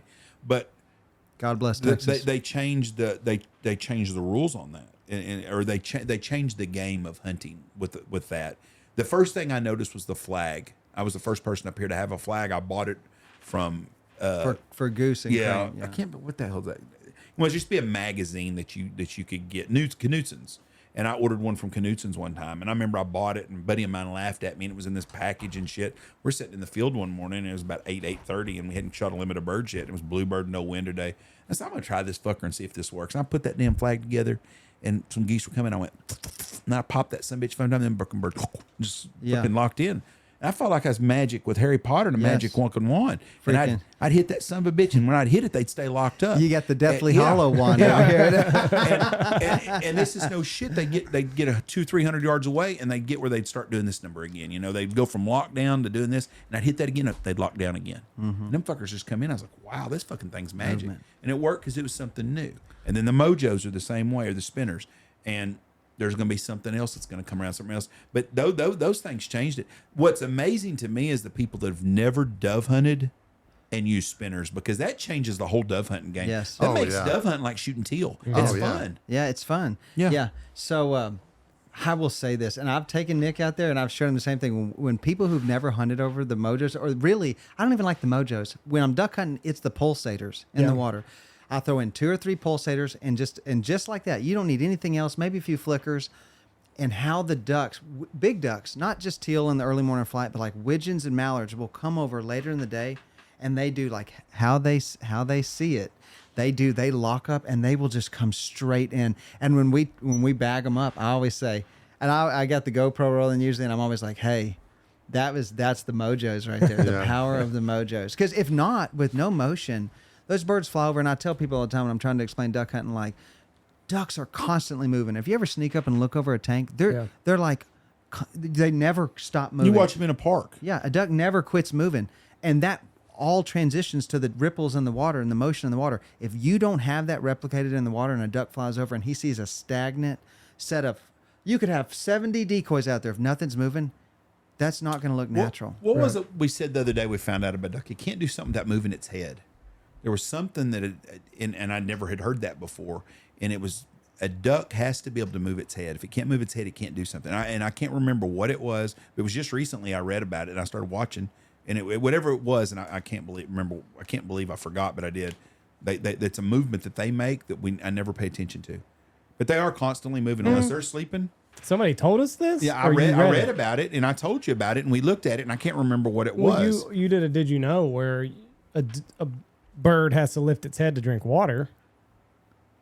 It wasn't it, because it doesn't have the mechanism in its mouth to swallow, so it's got to lift its head like gravity. A duck's got to pick its water to drink. To feed or something. Feed water. It's gravity to have to go down. Yep. That's what it was. Ducks are really cool as shit. They're so much more complex than a goose is. Yeah. A goose that's been hunted a lot is a lot harder to shoot than a duck, other than a pintail. Fucking pintails can be dicks. Yes. But you got to have movement, and you got to hide. But y'all, Pintails? you guys also have an advantage a lot of people have. Y'all are hunting stock tanks, Yeah. and you're hunting stock tanks that ducks go to every day, Yeah. and that's a big advantage. And I tell Nick all the time, we're on the Brazos River. Yeah. The river is the flyway. Every morning those ducks You're going to leave the regret big saying water. this. Why? You're not helping yourself none. Yeah, trust me. back up, son. You're not, you don't. People are going to have a hard time getting on the Brazos Yeah, River. especially when it's Well, all no, now bordered, it's but- illegal. They changed the law again. You can now no longer hunt the Brazos Oh, River. really? Yeah. I did not know Public that. anymore? Last year, the I game didn't know wardens that. informed me that the law has been changed. You cannot hunt the Brazos River. You Yeah, cannot. you can if you own property on it. No. Even then you can't? Change the law. You cannot discharge a firearm across the river. Across the Or river or in on the river? In the river, on the river. So, like right here behind it, we got a It was thing leased. just last year they changed it. So if you have land leased or you own land on it, you Can't. cannot. So what constitutes the river? Is it the high water mark or is it the low water mark? You know what? I think reasonable minds may differ. You know, That's a fucking DA's question for we don't know for sure. We're I gonna think get it would the case depend and on the try it. jury. It would Hey, tell me depend on this. those 12 folks or Tell the me this. 6 in a misdemeanor trial. What's your thoughts of like rolling out a bale of like peanut hay out in a low spot where the water's going to stand? Where you're but gonna feed where your you're feeding cows. your cows though. Oh no, it's just on the water's edge where your cows are Yeah, going to be. right on the edge It's of going a to tank. depend on what the 12 say. The truth. So it's funny. The Baylor County, well, I'll put it like this: game wardens. I've had the argument with different because I'm like, when I go out and I feed my cows in the cold winter, like when the water's freezing, Natural I farming feed practice. them right next to the water. Why would you use peanut straw, not just Milo hay? No, Or I'm just just saying anything. any kind of Better hay. I protein. just He use said peanut peanut. just to be. Well, let's I be don't honest. even- If you have a pond and you're feeding Milo out there to your cattle, that's a normal farming practice. Yes, it It's is. a normal farming practice. Yes, it just is. because it attracts 100 ducks. Hell, That's the even benefit of even it. a feedlot is a normal farming practice, and I think depending on the game warden, I still think we could make a strong argument that that's a little silly. Like if you're doing it in your normal practice, if the ducks come, the ducks come. Like it shouldn't be like, oh, you're doing something illegal. Like I will say, the people I hunt around, well, and I say this not, I don't mean y'all. I mean, there's some other people I hunt around, and like I just know that there is some baiting going on because I've just seen it, and it's like it's very hard to compete with sometimes, and some ones you get skunked in like. It just is what it is. Like all the teal are piling in over there early season, and it sometimes makes it really hard to compete because the game warden can't be everywhere, and you know. Half the time they're on the border anyway. But what's funny is, and this can be in the deal. And I think Josh has gotten a lot more lenient on just the activity of duck hunting. Water is the best bait in the world. The Yes. best bait in the world. You can take a wheat field out in y'all's area, and you Flood can it. pump 2 acres of water in it. And you're gonna have all the ducks you want right there. Best bait in the world. That's legal. Yeah, You can flood corn, and it's legal. yeah. How It's many just acres? getting the How many water. acres are we going to flood? It's building the water wells. But it's baiting if you take water and you pour corn in it. But you can take water and put in corn, and it's legal. Yeah. It's really Yeah. it's a screwed up deal. it is. And Up I don't- north, they do it practically. I mean, it's all over the place. But You those really people- think those guys that are doing those drone shots of those mallards and the drones of thousands just piled in there? You think they didn't take? I know they're in a cornfield. You don't think they concentrated that stuff with a few bags of corn No, for those videos? but- I think they do. But they don't have to. But they got something we don't have. They got the resource of pumping out of a river. Yeah. You know, if you're right Oh, on the yeah. Platte River, and you stick some bags in there, and you're pumping water out of it. You can pump. You know, Can you pump thousands- the water out of the Brazos? there's not enough water. Well, you're right now. There is, but you're at normal. During there's hunt not. season, there's never enough Yeah, water. But that's if true. it did, you probably could. But you're gonna scald your fucking land 'cause it's so salty. When Probably. we shoot like a flyer, like a high flyer, and if it doesn't come down straight down, it'll land in the river. Well, I mean, we got to. How many do we have to get Oh. out of the river? Every hunt, oh, yeah. 4 or 5. And I will just sometimes they Some of when the them they'll float rivers away. when the river's flowing fast. Sometimes gotta get to 'em. I'm not going to send the dog down there because Duke, he's the machine. He won't come back. He'll Right. chase that thing to. So they've passed a law now. Yep. That's good. You know, I like it 'cause it cuts down the poaching. when I first got in hunting business out here, there was a huge problem back here behind the lodge with the guys deer hunting. Yeah. Because what they would do is they would get 4-wheelers on the river. That was the first. They removed that. Yep. Then they take their 4-wheelers, and we'd have feeders up that are not on the river, and guys come right up there to fucking check your feeder and shit.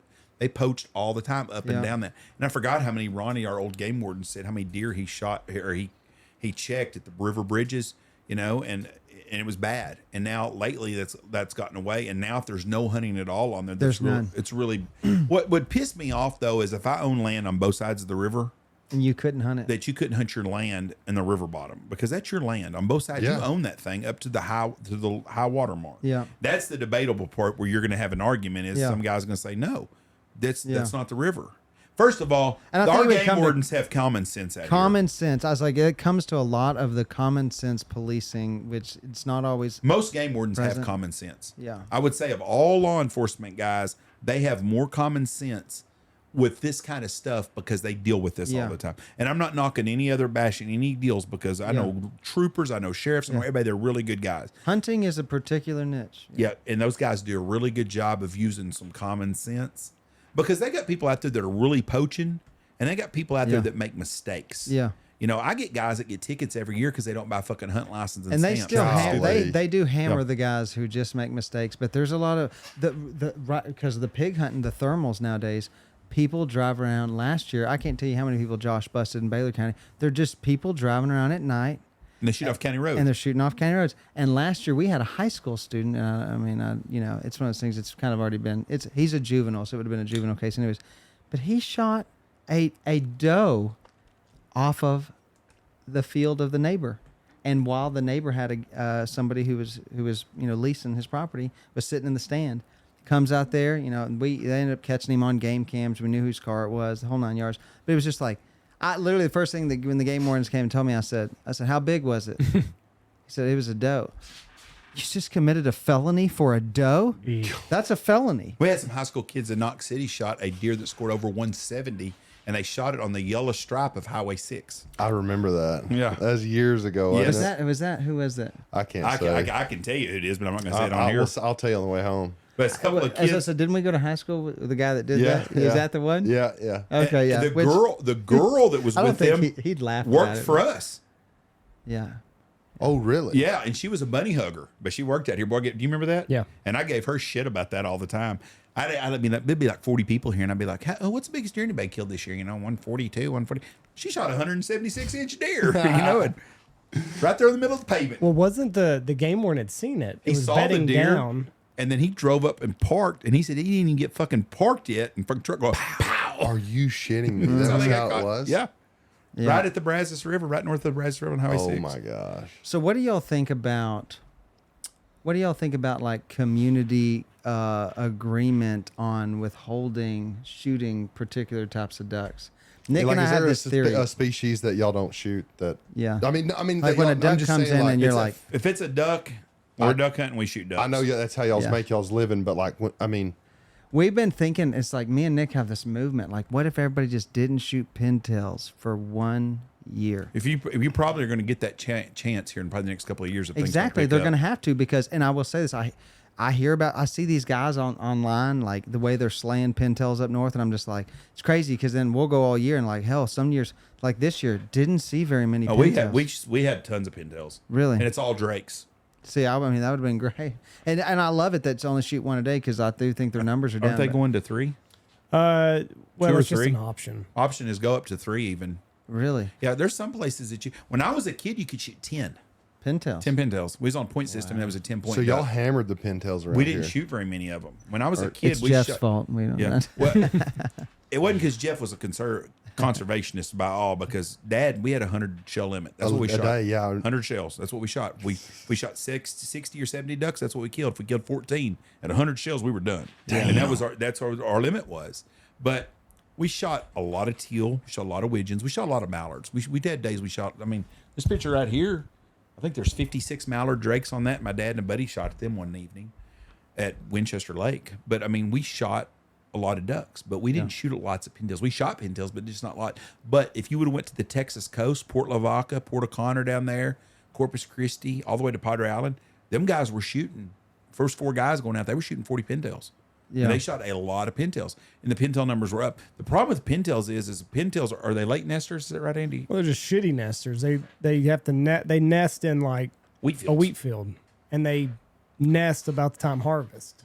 And So they're easy. Yeah. Easy Well, no, prey. They They just even- run in with tractors and they run all over the nest. They used to run chains.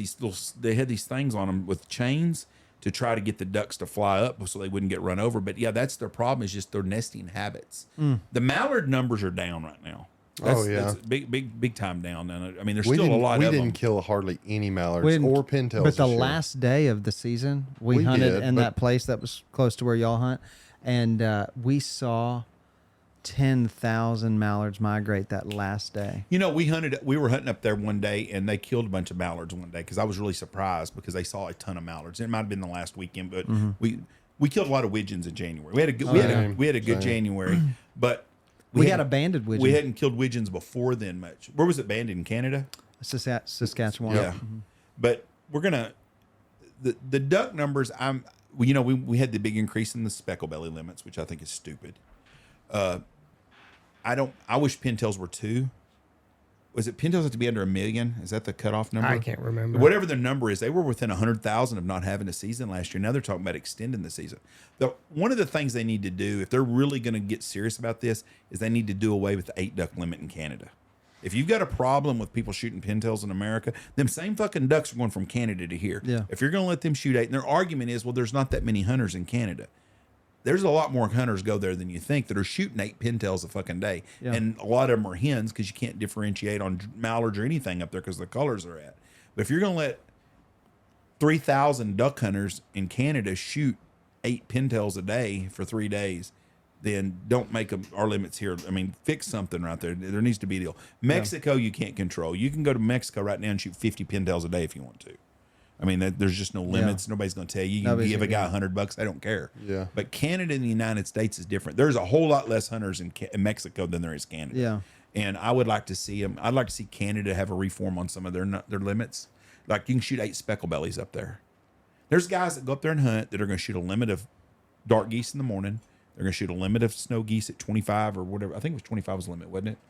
Because we shot over 100 snow geese a couple of times. Right. But you shoot 100 snow geese.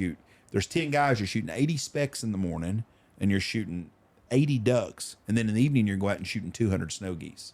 And then you go across that imaginary line into North Dakota, and you can only shoot 5 and 5 and whatever it is. So I think some of that needs to be fixed. I think that if there's really truly that big a problem with our bird population, we need to change some limits in Canada. So, how many goose decoys do y'all put out? A bunch. A bunch. And what do y'all have, like top-notch goose decoys? We use all shitty ones. We don't buy nothing new. So I was going to I'm say, just kidding, buddy. We use the best equipment you can get. I was going to say, I've got a trailer full of 200 goose decoys, and we have tried, and I have tried, and when we get geese or cranes on someone's, we will go out and I will show out, and we will literally spend an hour. How many decoys we putting out? 1,500 sometimes. Oh, really? Yeah. Yeah. 100 dozen that's- sometimes. Yeah, 100 dozen is a Really? normal deal for us. And No, not silhouettes normal. or- Not normal. Yeah, silhouettes and socks. four trailers that have that many decoys. And you in them. think the silhouettes and the socks work good? Yeah. Yeah. I mean, I wouldn't want to set out 100 dozen full bodies. What do you? Hell 200 no. decoys. What kind of? You got old shell decoys I will say I do have some silhouettes. I don't really have this. what are you? 200 decoys. What are they?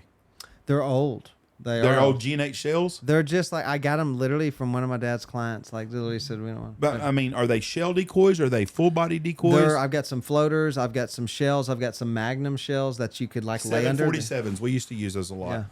So, are you shooting Are you shooting the little Canadas that y'all get up there sometimes? Shit, we have trouble shooting any of them. Yeah. But that's what you're hunting is those little Canadas. 200 decoys is not enough decoys. That's the problem. Okay. Unless you're at a pond or something where they're going to every day. Am I being? Andy's the hunter more than me. Malone But Lake is 200, where- 200 goose decoys for a bunch of lessers is not very much if you're set in the middle of his field. It will work, but most guys are running those. If you're shooting lessers, most guys are running 1,500 because those small decoys like those small geese like big spreads. What about cranes? What do y'all use for cranes? Fuck, I can't figure them out. Me neither. We use Full bodies. full bodies. Really? We've got about we put out 50, 60 sometimes of them. at a Really? time. And what kind of full bodies did you get? Did you get Deception. deception is what we decoys? use. And they're $120 a decoy. Yep. Yeah. And we probably Did you get their call?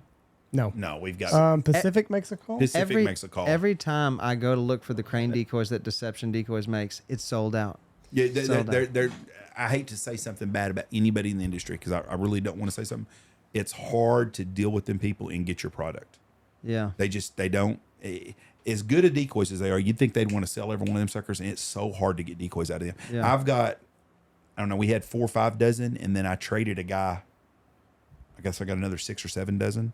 We probably have 12 dozen crane decoys, which is a big crane spread. But we can run 2 crane spreads at a time with that many decoys because we don't always stick that many out. I've got silhouettes and socks, and then when we shoot some, we'll set them up That's to not a throw bad them idea. in the set. You got the dive bomb socks and the silhouettes? No, I've got old school. Like, I don't even know what brand they are. You might have some Ron Stanfields that came from Wichita Falls because Yeah. my dad made about 200 of them. I'm telling you. in the 80s. Some of them, I tell my dad, we're not even putting those out. They look like those look like shit. We're Do not they have? putting those. Are they made out of masonite siding and got a little red streak on top? They might be Ron's. They don't. I mean, the funny thing is when the wind's blowing, they don't look that bad. But I'm gonna be honest, cranes see so well. Like as soon as they get close, they're like, hell no. Your key to run- crane hunting is you got to be hid. Yeah. Well, we got into the Well, A-frames. do y'all not and we- use A-frames or y'all? Yeah, but you have to be hidden. That's Yeah, no, the I mean- key to a crane. A crane and you can't deviate. If Yeah. if you didn't have any success crane hunting, ask Andy. He's an expert. You ever have days with you that don't successful with them? More often than not. They're just a pain in the They're ass. very I difficult just sold a birds. hunt to a lady yesterday. Messaged me and she's like, "Hey, they booked a 3-day hunt." She goes, "We sure hope the cranes work this year." On that day, I said, "Well, we sure do too because it's hit or miss. When it works, it's really really good." And it's not just you. The guys that shoot cranes all the time, they have a lot of days it's the same. You Yeah. can't.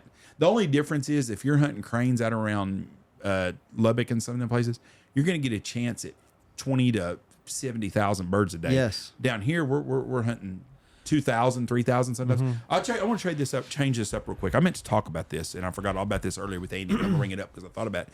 Have you seen what the federal government wants to do in Muleshoe, Texas? No. Muleshoe, Texas has got a wildlife refuge.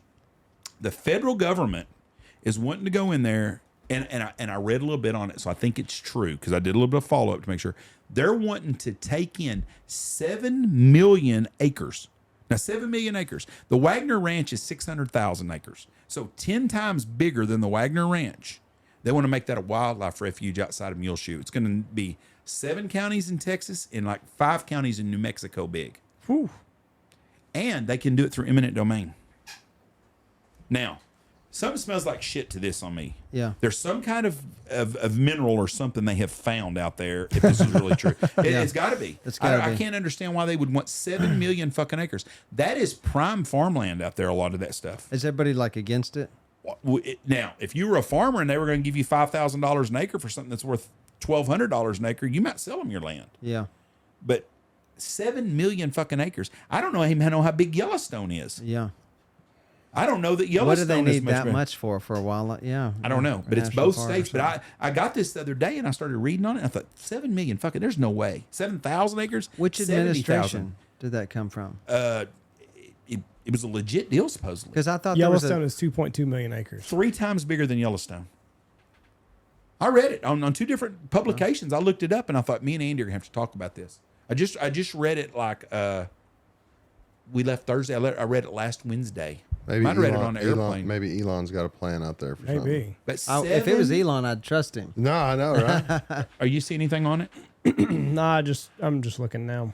But 7 million acres, and they had the names of the counties: Lamb County. But you're saying it's going to be outside of Muleshoe. It sounds like it's going No, to be it's outside going to go of a from bunch of it's going to them. go from Lubbock all the way to fucking Clovis, New Mexico. Yeah. But 7 million acres they're wanting to turn into a wildlife refuge. The federal government has either found a huge dome of gas, oil, fucking UFOs. lithium, something. If they're going to try to get 7 million acres. Yeah. Okay, there you go. April 16, 2024, the Muleshoe National Wildlife Refuge located outside of Muleshoe released the final land protection plan. The federal government seeks to expand the authorized acquisition area from 6,400 acres to 7 million acres without congressional authorization. They don't have to have congressional authorization. That's fucking crazy. I wonder what this says. There's no reason to have that much land designated for one reason, right? Nope. I mean, it. But I read it on 2 or 3 different deals, and it's a legit deal. And I want to get somebody from Muleshoe in here where the government's come talk up to us about it because I'd like to know how legit this is. Yeah. But that is a shitload of land. I mean, a shitload of land. Yeah. I just think about how the Wagner runs up. It's 550, 600, like you say, Yeah. and how far it runs up into Paducah or like Vernon, up into Wilbarger or County, all up in there, and even down into Baylor. The Wagner Ranch is equivalent to about 1/3 of Rhode Island.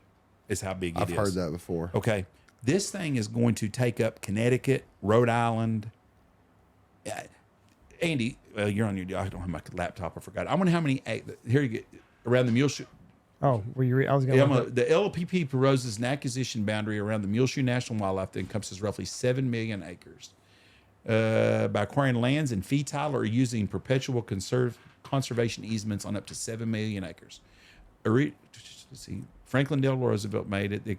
The expanded acquisition area now includes 15 counties in Texas. In fact, 20 counties. Texas is Bailey, Castro, Cochran, all the way to Lubbock. Wow. Okay. All them guys that are outfitters in Lubbock that hunt the west side of Lubbock, that's all going to be fucking. They're done. Yeah. Okay. They're going to be upset. 7 million acres. How many of them 7 million acres are still going to get farmed? So there's a bunch of farmers. I bet there's some agreement that they're going to. They said they can take it over. How much farming's going on the damn place right now? What's that going to do to the flyway? The Biden administration claims they will only purchase land or acquire conservation easements on perpetuity from willing sellers. But by drawing a stock around 7 million acres, the federal government is signaling they intend one way or the other to obtain the 700,000 acres. So that's a misprint on the 700,000. It's supposed to be 7 million acres. I wish they'd just finished the wall. Millions of dollars will be dangled in front of thousands of landowners. Environmental organizations will be given billions of dollars in federal grants to purchase as many conservation easements as possible, and the landowners will face immense pressure to concede.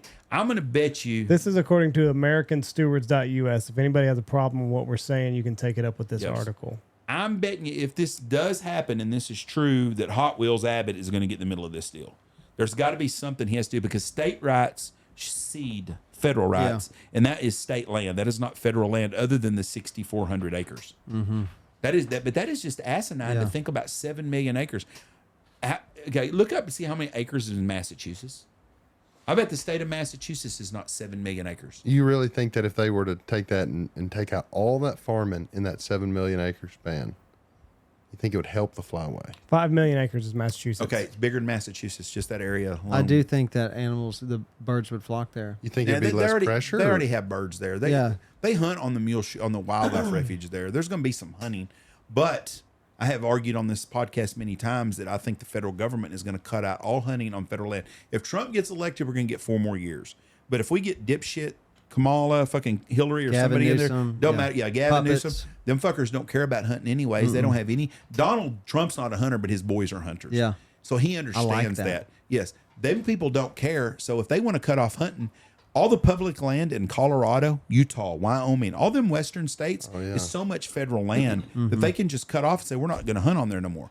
That'd be 7 million acres. We've got our own refuge that's in Wichita County now that's causing problems. And that's the guy that owns all that wheat field stuff around Mankins. All that shit he's grubbed and cut and just planted in wheat, that has changed. You go over there. When I was a kid, there wasn't no ducks and geese there like that. Yeah. Now you go by there sometimes, there's 50, 70,000 geese there. Yes. They don't leave because nobody ever fucking hunts with them. Yeah, and he won't let anybody hunt. Yeah. So if you take that same 7 million acres and you put that shit up there and nobody's hunting on it, it is going to change to a degree. Yeah. I mean, fucking cranes and geese. You can go to Fort Cobb, Oklahoma, and those geese know places they can go where it's safe and places they don't. Yeah.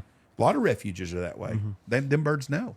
This is acting like it's only going to be 700,000 acres, and they're looking in 7 million acres to make this wildlife habitat. 700,000 acres is still bigger than Wagner Ranch. That's a big old place. Yeah. Fish and Wildlife Service.gov. The U.S. Fish and Wildlife Service released today a final plan protection plan, which allows for the protection of up to 700,000 acres of wildlife habitat in the Southern High Plains region along Texas and New Mexico. The difference is when you. I don't know where they're getting the 7 million from in that other article. Maybe they're taking out 7 million to get the 700,000. But you take the Wagner Ranch, and that's 600,000 acres. It's brush country and cattle country, and now it's fucking windmill country, and you don't see no deer on Highway 82 anymore at all. But that's farmland. That is wheat, cotton, peanuts, milo, corn. That's a bunch of fucking taking out a bunch of I mean. It's not like they're going to still be able to run cattle on there or nothing. They won't be able to do shit. But like you said, what is the motive? There's something else besides just 7. They don't give 2 shits about fucking wildlife. Yeah, there's something going on. I don't know what it is. Have you noticed since they put in all the windmills on the Wagner, how you do not see deer on 82 no more? Like when you used to go between Seymour and Holiday, at nighttime, you better be paying attention because there was deer in the ditches all the yeah. time. You don't see deer no I more. hadn't at all. noticed it. I mean, I'll pay attention to it now. I mean, you I think do. about it. I still see deer though. Like hell, I was gonna say my dad hit a deer 2 years ago. 2 years ago, but Yeah. you don't now. I go to the casino and I come back that road and I pay attention to it. Me and Michelle drive to Yeah. Dallas. That's There's the a way we lot go. more construction and traffic going on out in those sticks right now Yes. than there was 6 months ago. Bingo. You don't see any deer no more. Like where the La Escalera at the ladder, at their gate right there, you see deer through there all the time. I see javelina, see deer. Yeah. I haven't seen a deer the last 5 trips. 5 trips. I can drive from the lodge to my house and see a deer every time. The best deer country in the whole state of Texas, just about arguably and debatably. Wagner Ranch. The Wagner Ranch is as good a deer property as there is anywhere. They started putting them fucking windmills up, and you don't see deer nowhere anymore. I'm Yeah, thinking I that think the it- well- 7 million is the typo in here. No, it's right out 7 million if you look on there a couple of times. No. All 7 million acres are located within the southern high plains. Federally acquiring nearly 3/4 acres.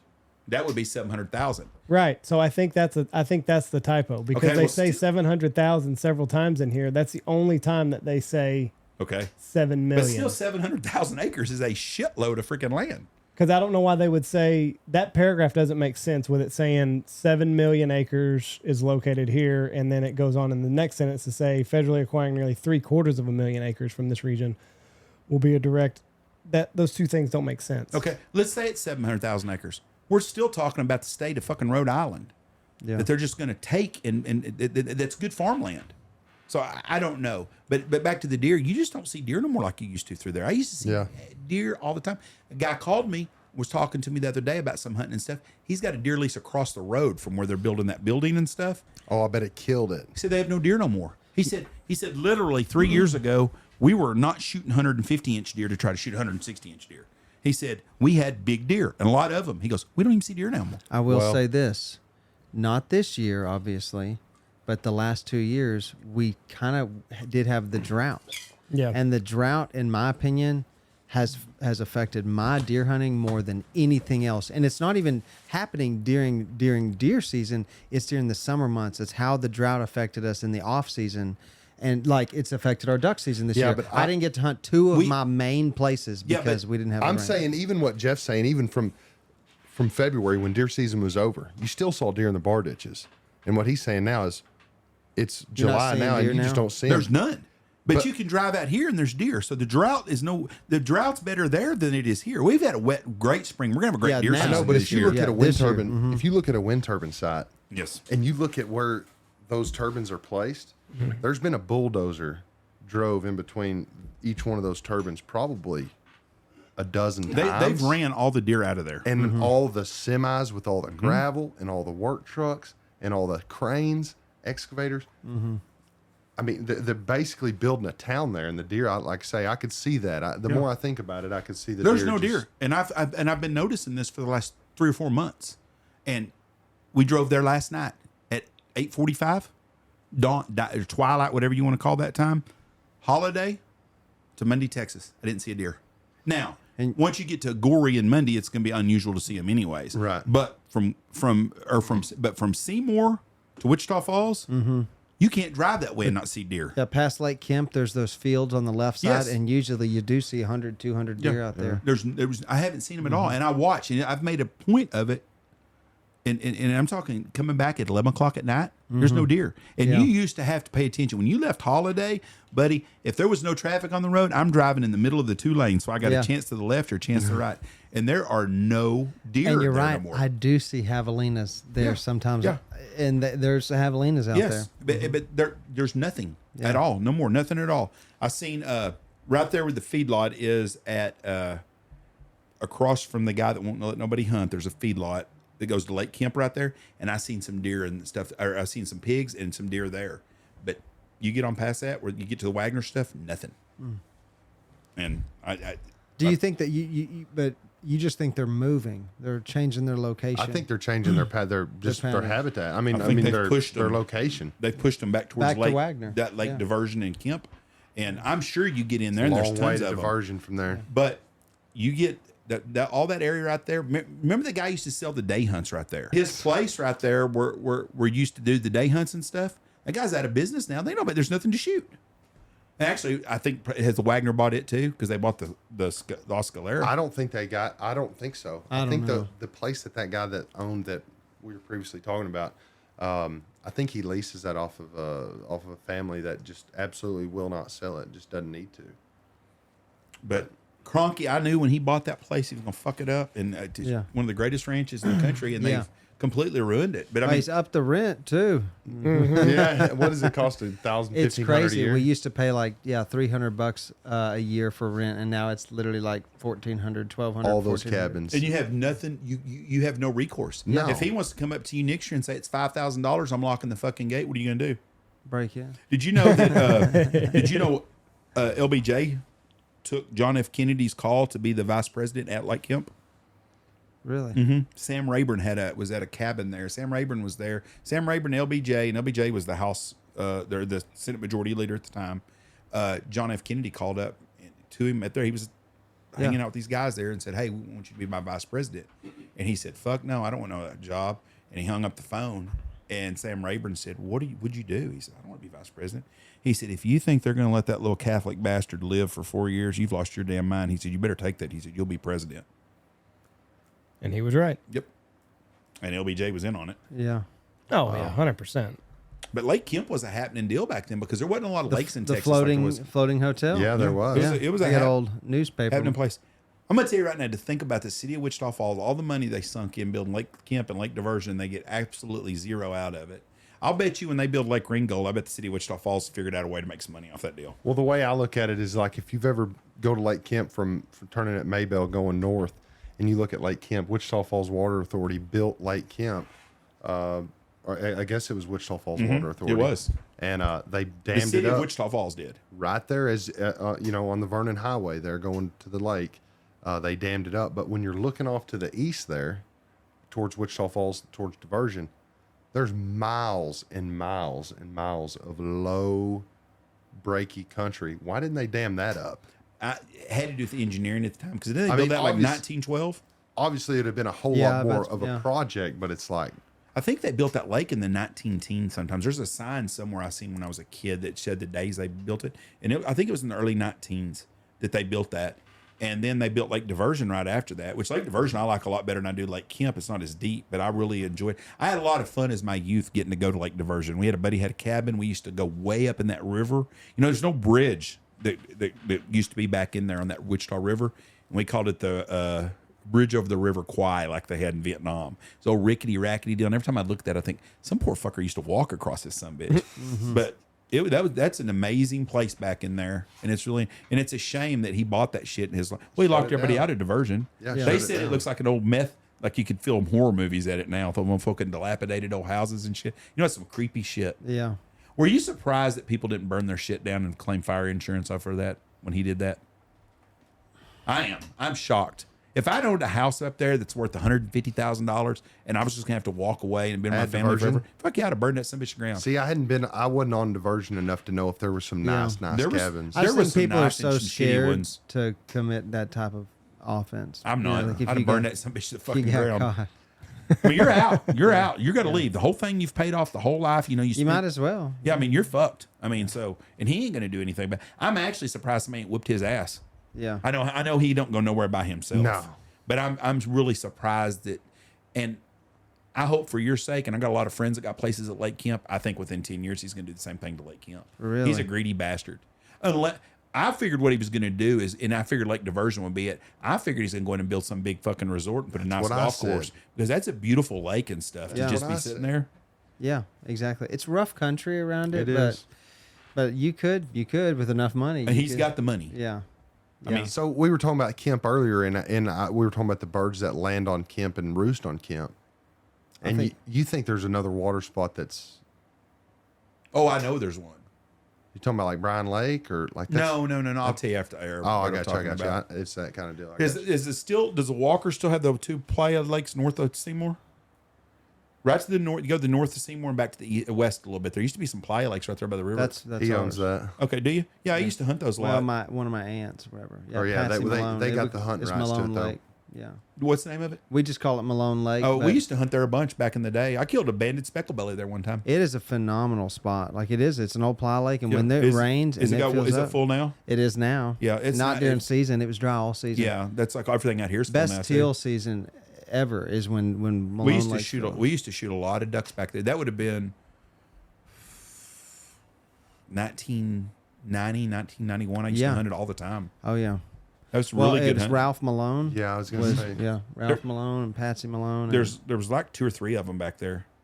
yes, there is, and there's that one, and technically there That is one's the another one. most hardy one. But that though. one, it draws the ducks. They roost there at night. Yeah, we used to shoot a lot of birds on there. Lots of birds. It was a good place. Matter of fact, there's probably a big old blind still out in the middle of it that's about 16 foot tall or 16 foot long, and we built it and it could hold 10 guys very comfortably. See, it's not there anymore. There is an old blind that's on the fence, and it's badass. I've replaced the floor and stuff in it. But I was telling Nick earlier, we built like kind of a moving, floating blind, and when the water's up, we can move it around wherever we want. It's a little big. We got to redress it out every season, but it's badass and it's big. It'll used- hold 10 people. We used to kill a lot of ducks off that place. Not It's very many geese. We phenomenal. killed some geese, but we used to kill a lot of ducks. when you and hunt the that, geese will, because there's a wheat field right there north of it, and they will land right there in the shallow, and they will roost there.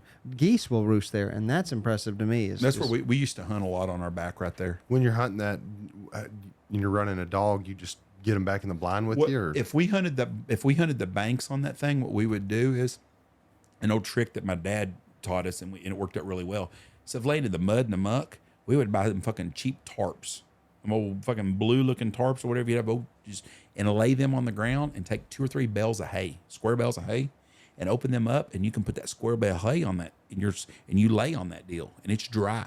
You're dry. Yeah. And you put about this much hay on you, and it blends right into the ground. I don't care if it's green, brown, whatever, that old hay will blend into it. That is a good idea, And to you hunt can- off your back. And you can hide, and you lay on your back, and you take some straw or whatever you want to do. We've killed a lot of Really? ducks and geese in my life hunting that way. Tons. Well, it keeps you from being so nasty. You're dry. You're dry. That's the whole key. And that old shit will be on mud and stuff. And Well, now you you're can dry. buy brown tarp. You know Well, what I mean? yeah, You can get- yeah. But the tarp, but you put enough hay on it, you covered up the blue Yeah. anyways. And I've killed lots of ducks and geese that way in my That's a good lifetime hunting that idea. way. Do you run a dog blind with Lou at all? No. Yeah, well, I mean, if we're using layouts, he'll kind of sit in a dog blind, or I'll make up something where he can just kind of run in. A-frames, he just sits on the end of the door. I don't know. Let me see. I posted a picture a couple days ago. That's what I me and guess. Hunter, we've gotten so used to running our dogs out of the dog blind. The out of dog blinds, Dakota I can just control them. Like Yeah. there's never a It's- break. You know, like they don't break early or anything, and it conceals the dog. I think a dog's silhouette. I think the birds are smart enough. I even think they'll see a dog. It's just I don't know that I agree with that. So when I do A-frames, that's just how we hunt. I sit at the door, and then I'll buckle that top one, and then I'll heel him up, and he'll lay down, and he'll back up with his ass kind of in here, That's a great picture. and then Yeah, where it he is. can I was where just he thinking can that. see out, because they want to watch. well, yeah, they want to watch, and it's just easier whenever we have to go get birds, whenever he kind of knows what he's doing, rather than because I know some guys, and I don't really recommend putting a dog whole body in an A-frame, just because if they get excited or something, they can knock guns over. That's what I. So that's why I just always I sit at a door, and that's just where he goes. So What, he'll how heel many up of those- and lay down. How many of those A-frames do y'all snap together? Or have y'all 3 or 4? No, yeah, 4, 5, 6, just however many we got to do. Yeah. I can't believe you asked if we have good decoys. Well, there's Well, hell, depending, you might use older decoys. Yeah. we've 'cause, got some that are older, but like there's times where we'll have 15 or 16 clients, and then 3 or 4 guides. Well, that's and a cameraman or 2. Well, that's 20 people. Yeah. Each A-frame holds 4. And so, do you send Lou? I mean, do you We send fit him, 5 in those. We just Cram squeeze them them tight. in. which Five we and- run the five dogs and and the blinds behind us, but Yeah. or beside us, either one. But do you send Lou every time y'all make a kill? Most of the time. Yeah. Well, goose hunting, it's more like coordinated. So it's not like duck hunting where you're going to get like a surprise flock that just kind Right. of bombs in on you. So most of the time you can see the geese that are coming, and you're like, okay, I've got 3 minutes. Let's go. Yeah. now, like teal hunting, most of the teal hunts that we do, I don't do a whole lot of duck hunting past teal hunting, and then kind of early season, that season that's in October. That's really the end of my duck hunting. But yeah, I mean, if I don't see birds coming, he'll go pick them up. But if I think that, we're about to get another flock or something, we'll just wait.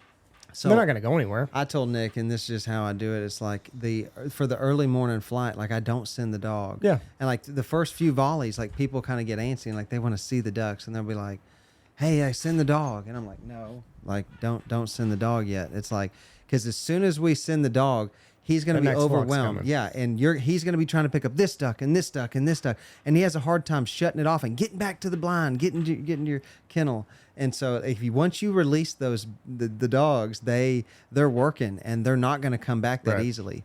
And so if you wait until the morning flight kind of finishes off and they start flaring at the bellied up ducks, then I'll send them, and we'll send both of them and clean them up as quick as we can. Because sure enough, it's almost like rules of duck hunting. Oh, you yeah. send the dog, 100%. here comes the piss. mallards, or here comes whatever. Yeah. We don't always send a dog with it. The birds are still flying. It depends. It's the guides. All of them do different. And But y'all- like especially like duck hunting, just because that early morning light is such a crucial part to the success of your hunt. Yes.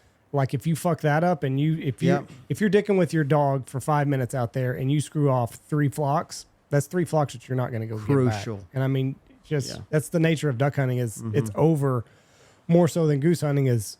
Duck hunting, it's done at a certain time. Yeah. And if you're out dicking with your dog during the best part of the day, well, you just fucked up. Big birds fly late though. They will. Yeah. Yeah, 100%. But if there's like a cripple or something that I'm like, that bird might get away. And that's the benefit of like hunting with an extra guy is I can sneak out, take the dog around, and if there's birds working, I'll get off into the brush or whatever, let the other guy do what he's going to do. When he shoots, I'll go back to what I'm doing. But most of the time, just kind of hold Just tight. working one dog, or do y'all have 2 in the blind? It depends. Hard to run too. I don't. See, me and Hunter, I guess we just work our dogs together. You're not all dealing year with long. clients. Right, that too. But all year long, our dogs are together. Well, I still make them like take turns generally, Yeah. or like Yeah, when he's got his and his is focused and working over here, then I get mine, and it's just like it's coordinated though. Dogs are like kids. Kids, yeah. If you got one kid, you got a whole kid. If you got 2 kids, you got 2 kids fucking up. If you got 3 of them, you fucking give it up. Yeah. And I've got guys that'll do that shit. They want, well, all 3 bring a dog. Well, we're hunting one. If you book a private hunt with us, you can bring your dogs. I highly, Oh, really? and I tell people, but you got to have a private group. And I'll have guys all the time. I had a guy got pissy last year on a veterans hunt. He was coming on veterans. I said, to use a dog, you got to have a private group. So he goes, well, do we have enough for a private group? I said, well, how many are you bringing? Well, I'm coming, but we have enough for a private group. I said, you're not bringing a dog. Well, I don't go nowhere without my dog. Well, get some friends. Because your dog's going to fuck up your buddies. Yeah, If they're not with you in a group, He ain't gonna fuck up somebody else's hunt. No, that's right. If they fuck up their hunt, they'll tell him, because if your buddy fucks up a hunt, you're going to say, hey, put that fucking dog up. Yeah. And so that's the way we are about stuff. I will. There are outfitters out there that even if you book a private group, you don't want to bring a dog. They will not let you bring a dog at all. Yeah. And I understand why they do that. I also understand why a guy that has a private group and books a private group wants to bring his dog. He got a private group. I've got no problem with that. And we have some really good dogs that people bring. But we got some bitches up there that are terrible. $5 dog. $5 dog. Well, it ain't even money on how much the money is. Just some of them Oh, ain't it's worth that the old- shit. No, it's just off that TK. Mike and TK. Yeah. With it. Yeah. All right, guys. Yep. It's 9. We've After 9. It is. 3 hours in the Wow. can. Golly, we didn't even dive into nothing. I did we? know. Half the things we said we would talk about, we Yeah, didn't. thank God. 3 hours went by in a hurry. Listen, we'll have to do this again sometime. For sure. Pretty quick. Thank y'all for having us. Yeah, Thank absolutely. we It was had a lot of fun. great time. We appreciate you being on here. Whenever you look up and you're 2 hours in, you're like, okay, we're rocking and rolling. Holy. So, appreciate you guys coming out here. What else you got, Hefe? Anything? Nothing? Glad to be back stateside. Biden's still your president. Good day for you. I didn't even Hang on. ask the fuckers. Usually I ask that when I go through customs, anywhere we're at. I was, Biden still president? Fuck. I do want to confirm something Jeff said like 2 or 3 weeks ago. He said Tony's living with his mom now. And Hunter doesn't know this, but Jeff's brother Tony, he lives down the road here, and I guess y'all's mom moved in with him recently. She's living with Tony, but I So, tell everybody Rick- all the time Tony lives with his mom. Tony's living with his mom. Well, I want to confirm that because I went in Tony's house and worked on his air conditioner last week, and it is the cleanest I'd ever seen it. Yeah. Yeah. So he is living with his Yes. mom. She runs a Apparently. tight Yeah. ship. Yeah. She Did runs she a very say? tight Did she ship. talk shit about me? Tony is by far her favorite. I can't say really. Yeah, she no, did. I'm just kidding. No, I'm just kidding. She told one of the ladies that works here, she goes, you know, Jeff, he can be a real asshole. Your own mom said Yeah, that. oh yeah, she knows because I'm that way to her too. But Oh, I shit. tell people all the time, they'll be like, how's Tony doing? Living with his mom. He's living with his mom now. They're like, huh? Poor Tony. And That's I hilarious. tell them that all the time. But yeah, my mom, she's a clean freak. She always has. Us growing up, she stayed on. She was really, really clean when she was younger and healthier. I mean, Well. you put a cup down, it got washed. So, Yeah. anyways, I appreciate you guys being on here. Yes, sir. Everybody, Boss Hunt, November 18th, 19th, and 20th. Check us out. Also, Andy will have details on the Hook and Gaff watch giveaway. Badass watches. Be giving it away at Squad. We'll be having a drawing at Squad Fest. Holler at us if you need anything. StanfieldHunting.com. God bless you. Have a great day. Watch for deer.